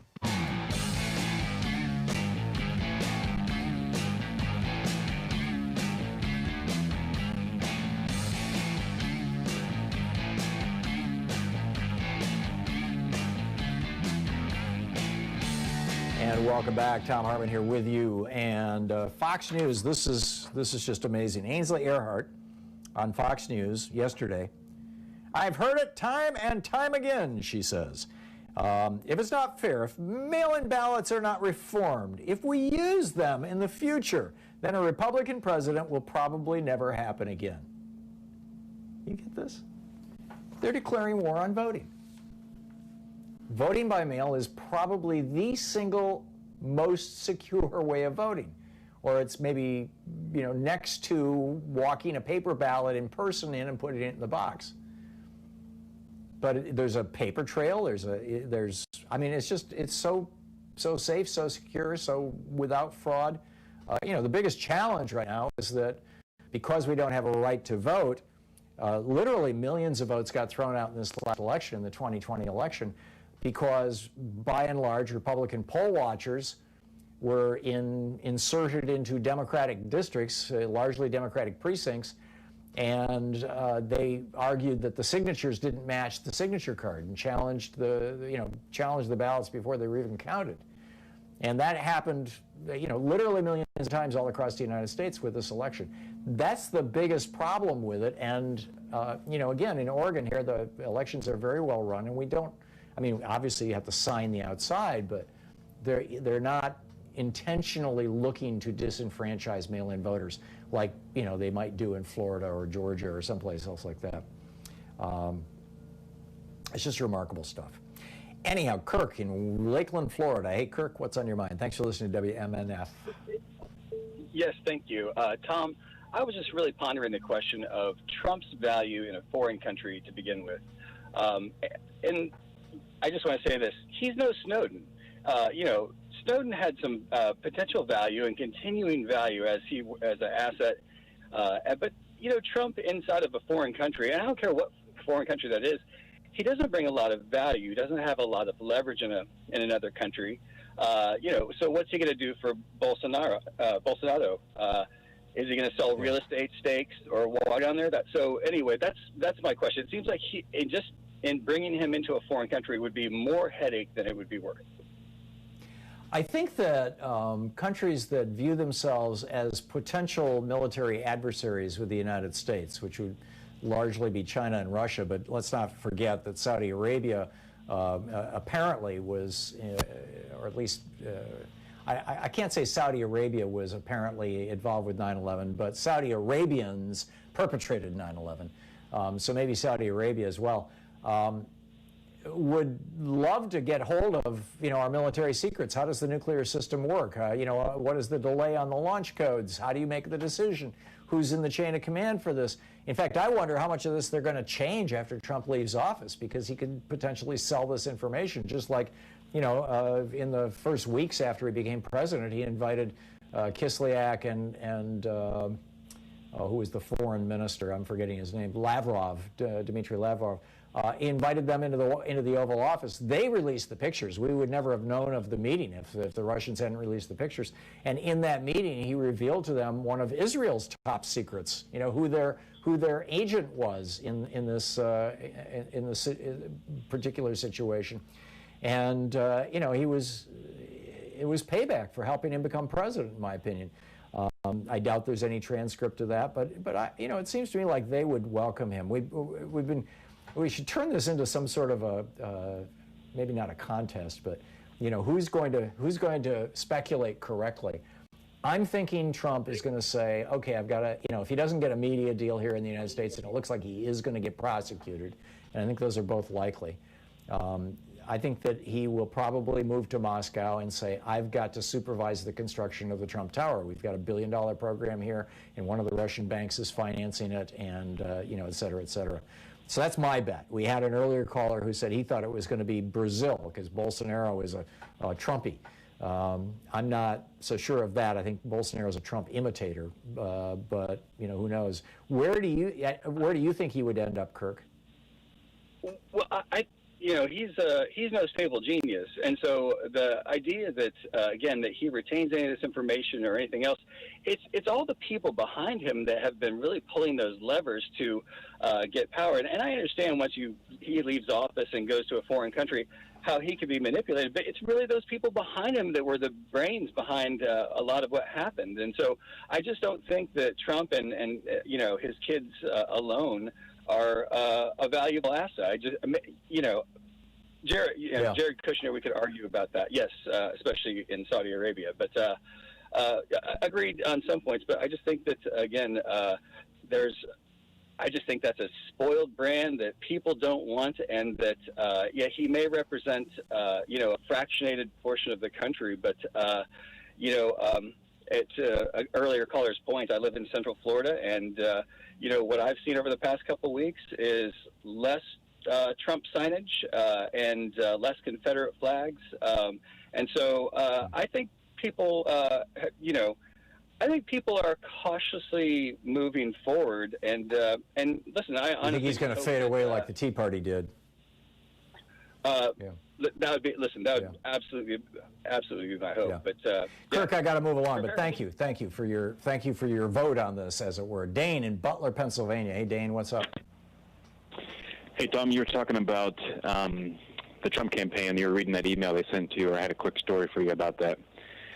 So back on October 31st, about 4 miles from my house, Trump had a rally right before the election.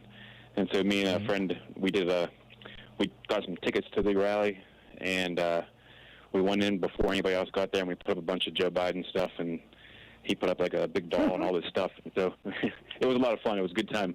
But the main point of my story is that to get tickets, I had to sign up with my phone number. And so I tried signing up a couple of times, and I never got a text, like a confirmation text. So he must have had me on a block list from years ago when I tried to go to a different rally. So I used my work phone that I've only had for about 6 months. Nobody has the phone number. It's only for emergencies only, because I'm the IT guy at my work. And so that phone has never rang outside of anybody calling me from work late at night whenever there's an IT problem.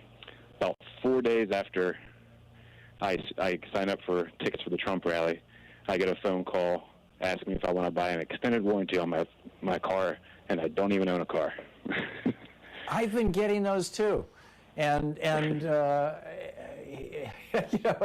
I've got my phone set, so it only actually rings when it's somebody in my contact list. But the voicemails are there, and I can listen to the voicemails, and I've had several of those. I didn't realize that that's one of the people that Trump was selling his list to. I wondered where that came from. Yeah, I mean, it's a grift. It's part of the grift. He's making money off of his campaign donors, or people that don't even donate to his campaign, people that just sign up for rallies, and so there you go. It's mind-boggling. Dane, thanks for the data point. Thanks for the information. Good talking to you. I appreciate it. Tony in Watsonville, California. Hey, Tony, what's up? Salutations, Don. Hey, this is not to do with extradition, but it kind of is. Does the Congress control the money that the Trump family will get for security for the rest of his life or whatever? Is there a limit? Can we make him pay if he's going to be jet setting all over? And it's all been established by law, Tony. It's not tradition. It's been established by law, and Congress theoretically could change that law, and in any way they want. You'd have to have the agreement of both houses and President Biden. I doubt they'll go after that. I doubt they'll go after that budget because they don't want to set a precedent. And there's no way, I don't think, that they can go after the $170 million he's raised in the last 4 weeks, and the probably $100 million a month he's going to continue to raise, because all those people didn't realize that make this a monthly or a weekly recurring donation, that checkbox was pre-checked. So it's sucking money out of their checking accounts every day, and they don't even realize it. But I don't, security is something I don't think anybody wants to go near, Tony. I mean, if he's going to be, if his wife divorces him and she wants to move back to, if he still has a box he bought her in, what if she wants to go back there? Back to, back to, I want to say Latvia. whatever country she's from. Slovenia, that's her. If she wants to go back to Slovenia. I don't know, Tony. It's going to be interesting to see, right? We live in interesting times, as the old curse goes. We'll be right back 45 minutes past the hour here on the Thom Hartmann Program. You're listening to Thom Hartmann. Visit thomhartmann.com for audio and video archives. Exposing the con in conservative, 3 hours a day, 5 days a week, right here.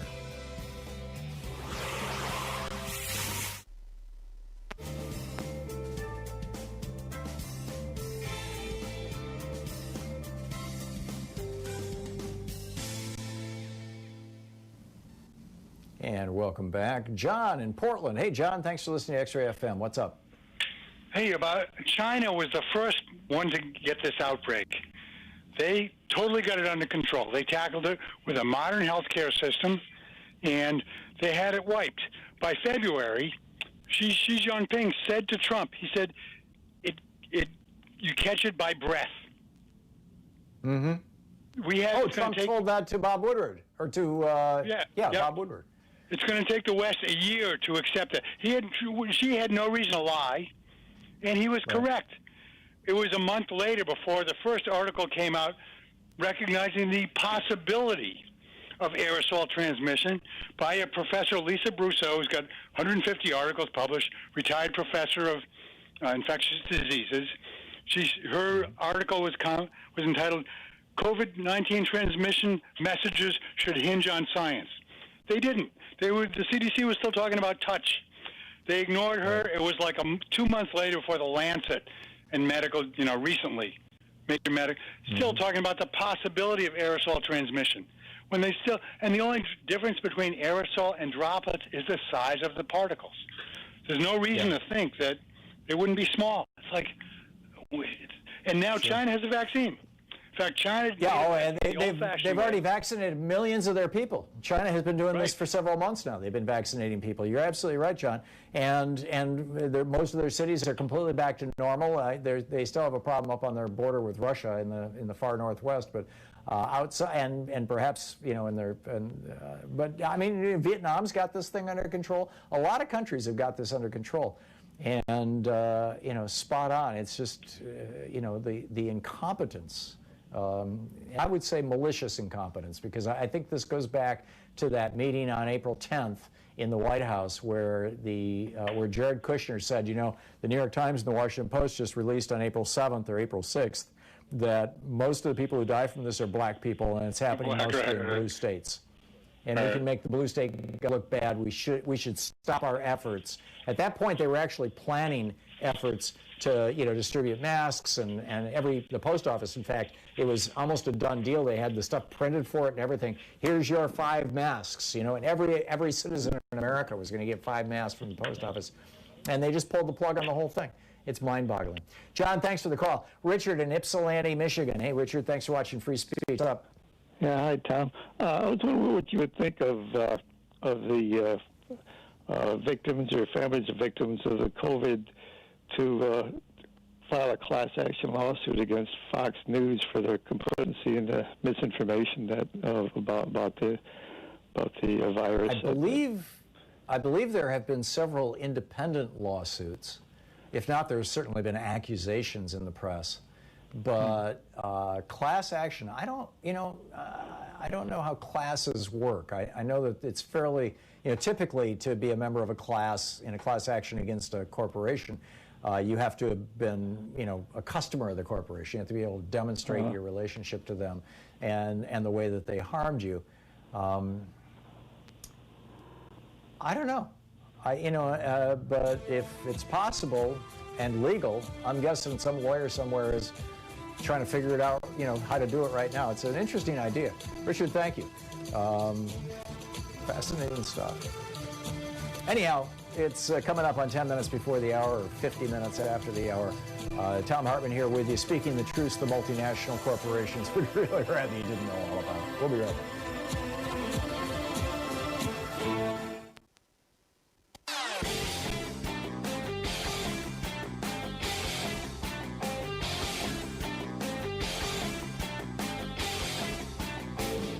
I'm speaking at the Bioneers 2020 conference. It's running December 5th and 6th and 12th and 13th. My keynote is how all life is organized around democracy. Tickets are available at Bioneers.org, and there's a 20% discount with the code TOM, T-H-O-M. So we have a new video over at TomHartmann.com for the folks who support our program. It's about two people you probably never heard of, Isabel Cairo and Jay Sim.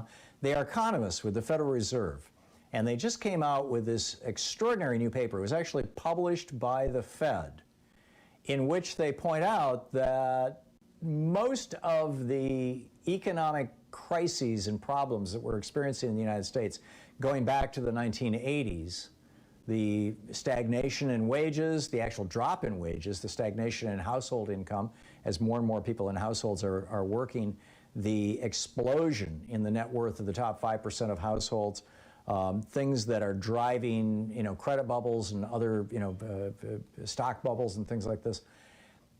A dramatic amount of that was the result of monopoly power, corporate monopoly power, and about half of that could have been eliminated if we simply taxed unearned income. It's amazing. Check it out at TomHartmann.com.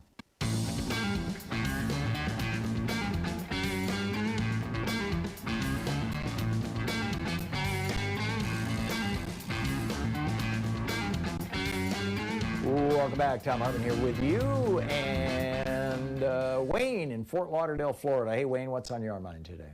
Yes, Tom, how you doing? An observation about the guy before about the Trump signs. I live in South Florida, and they're gone. Mm-hmm. The flags. Yeah. The election's over too, though. Yeah, but they're gone. Last election in 2016, they ran them things for months. I'd like to make an observation about Nancy Pelosi meeting with Mnuchin. The number one rule of sales is you don't have a sales call unless you have somebody there who's a decision maker. Mnuchin is not the decision maker. Nancy Pelosi is wasting her time. Actually, I think he probably is. I don't think Trump understands how this financial stuff works. By the way, breaking news, William Barr, our Attorney General, just came out and said he has no evidence of any fraud that would change the election outcome. That's good news. Not that it'll matter. I mean, I think the bottom line is that Mitch McConnell is not going to let anything go through the House, go through the Senate, and that Nancy Pelosi needs to stop wasting her time with Mnuchin. Just my opinion. Yeah. I think. So you're saying Mitch? I was thinking you were saying Donald Trump was in charge. What you're saying is that Mitch McConnell's in charge. That makes perfect sense. Mitch McConnell's in charge. Meeting with Mnuchin is a waste of Nancy Pelosi's time. Yeah. That's a cardinal rule of sales.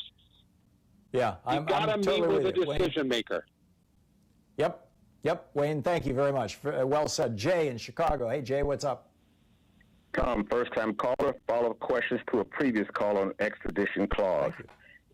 If a person on the lam from one state has to be returned, are not the fugitive slave laws still in effect? How does that impact the so-called sanctuary city protections? And what do you think the jurists on the Supreme Court who consider themselves originalists to be thinking on this matter? Originalism is such a scam. But the fugitive slave, there was, a piece of legislation called the Fugitive Slave Act, which has since been repealed. But the other thing that's interesting is that, it has. The other thing that was interesting is the third paragraph of Article 4, Section 2 of the Constitution. This has been repealed too. And this was repealed by either the 13th or 14th Amendment.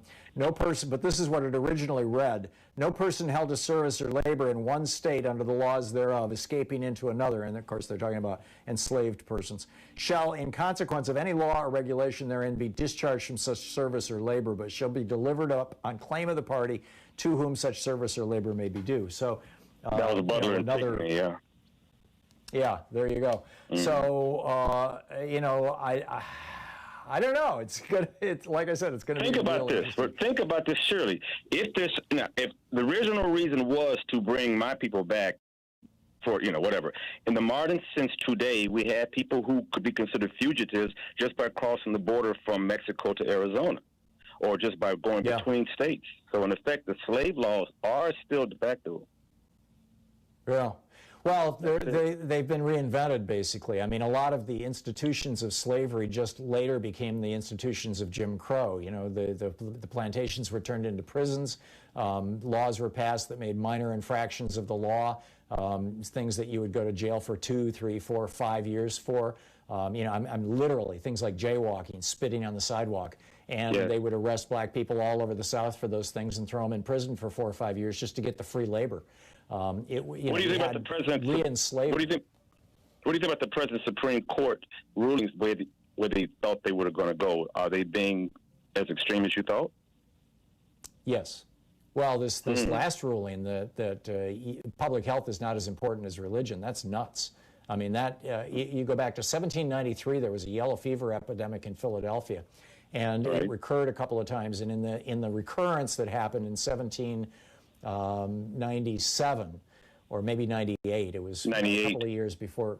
Yeah, I think 1798. In that yellow fever epidemic in Philadelphia, the government actually, and Philadelphia at the time I believe was the capital of the United States. The government actually ordered certain blocks of the city to be evacuated. I mean, this is more than mask mandates. And all of the people who wrote the Constitution were still alive, and nobody said, hey, you're trampling our freedom, you know? So, you know, it's crazy stuff, you know, what these guys are promoting, Jay. It's just nuts. And their exploitation of race as a part of it is despicable. Jay, I got to run, but thank you for the call. Thanks for being a first-time caller. It's great to hear from you. It's the end of the show. I was ready to do another hour. Thanks so much for being with us today. It's a fascinating time to be alive, isn't it? And you know, try to get outside and look up at the sky or whatever it is that turns you on the trees and try to experience a little awe today. Awe, A-W-E, awe is such an important thing to have in your life every single day. We are alive. It's a miracle. We'll see you tomorrow. Get out there, get active, tag, you're it. Have a great afternoon.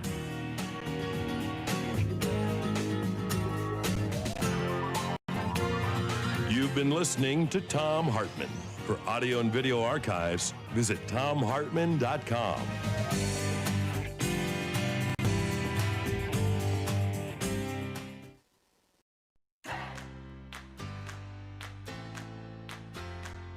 These companies support the Thom Hartmann Program. They are X-Chair, changing the world of seating. More info at xchairtom.com.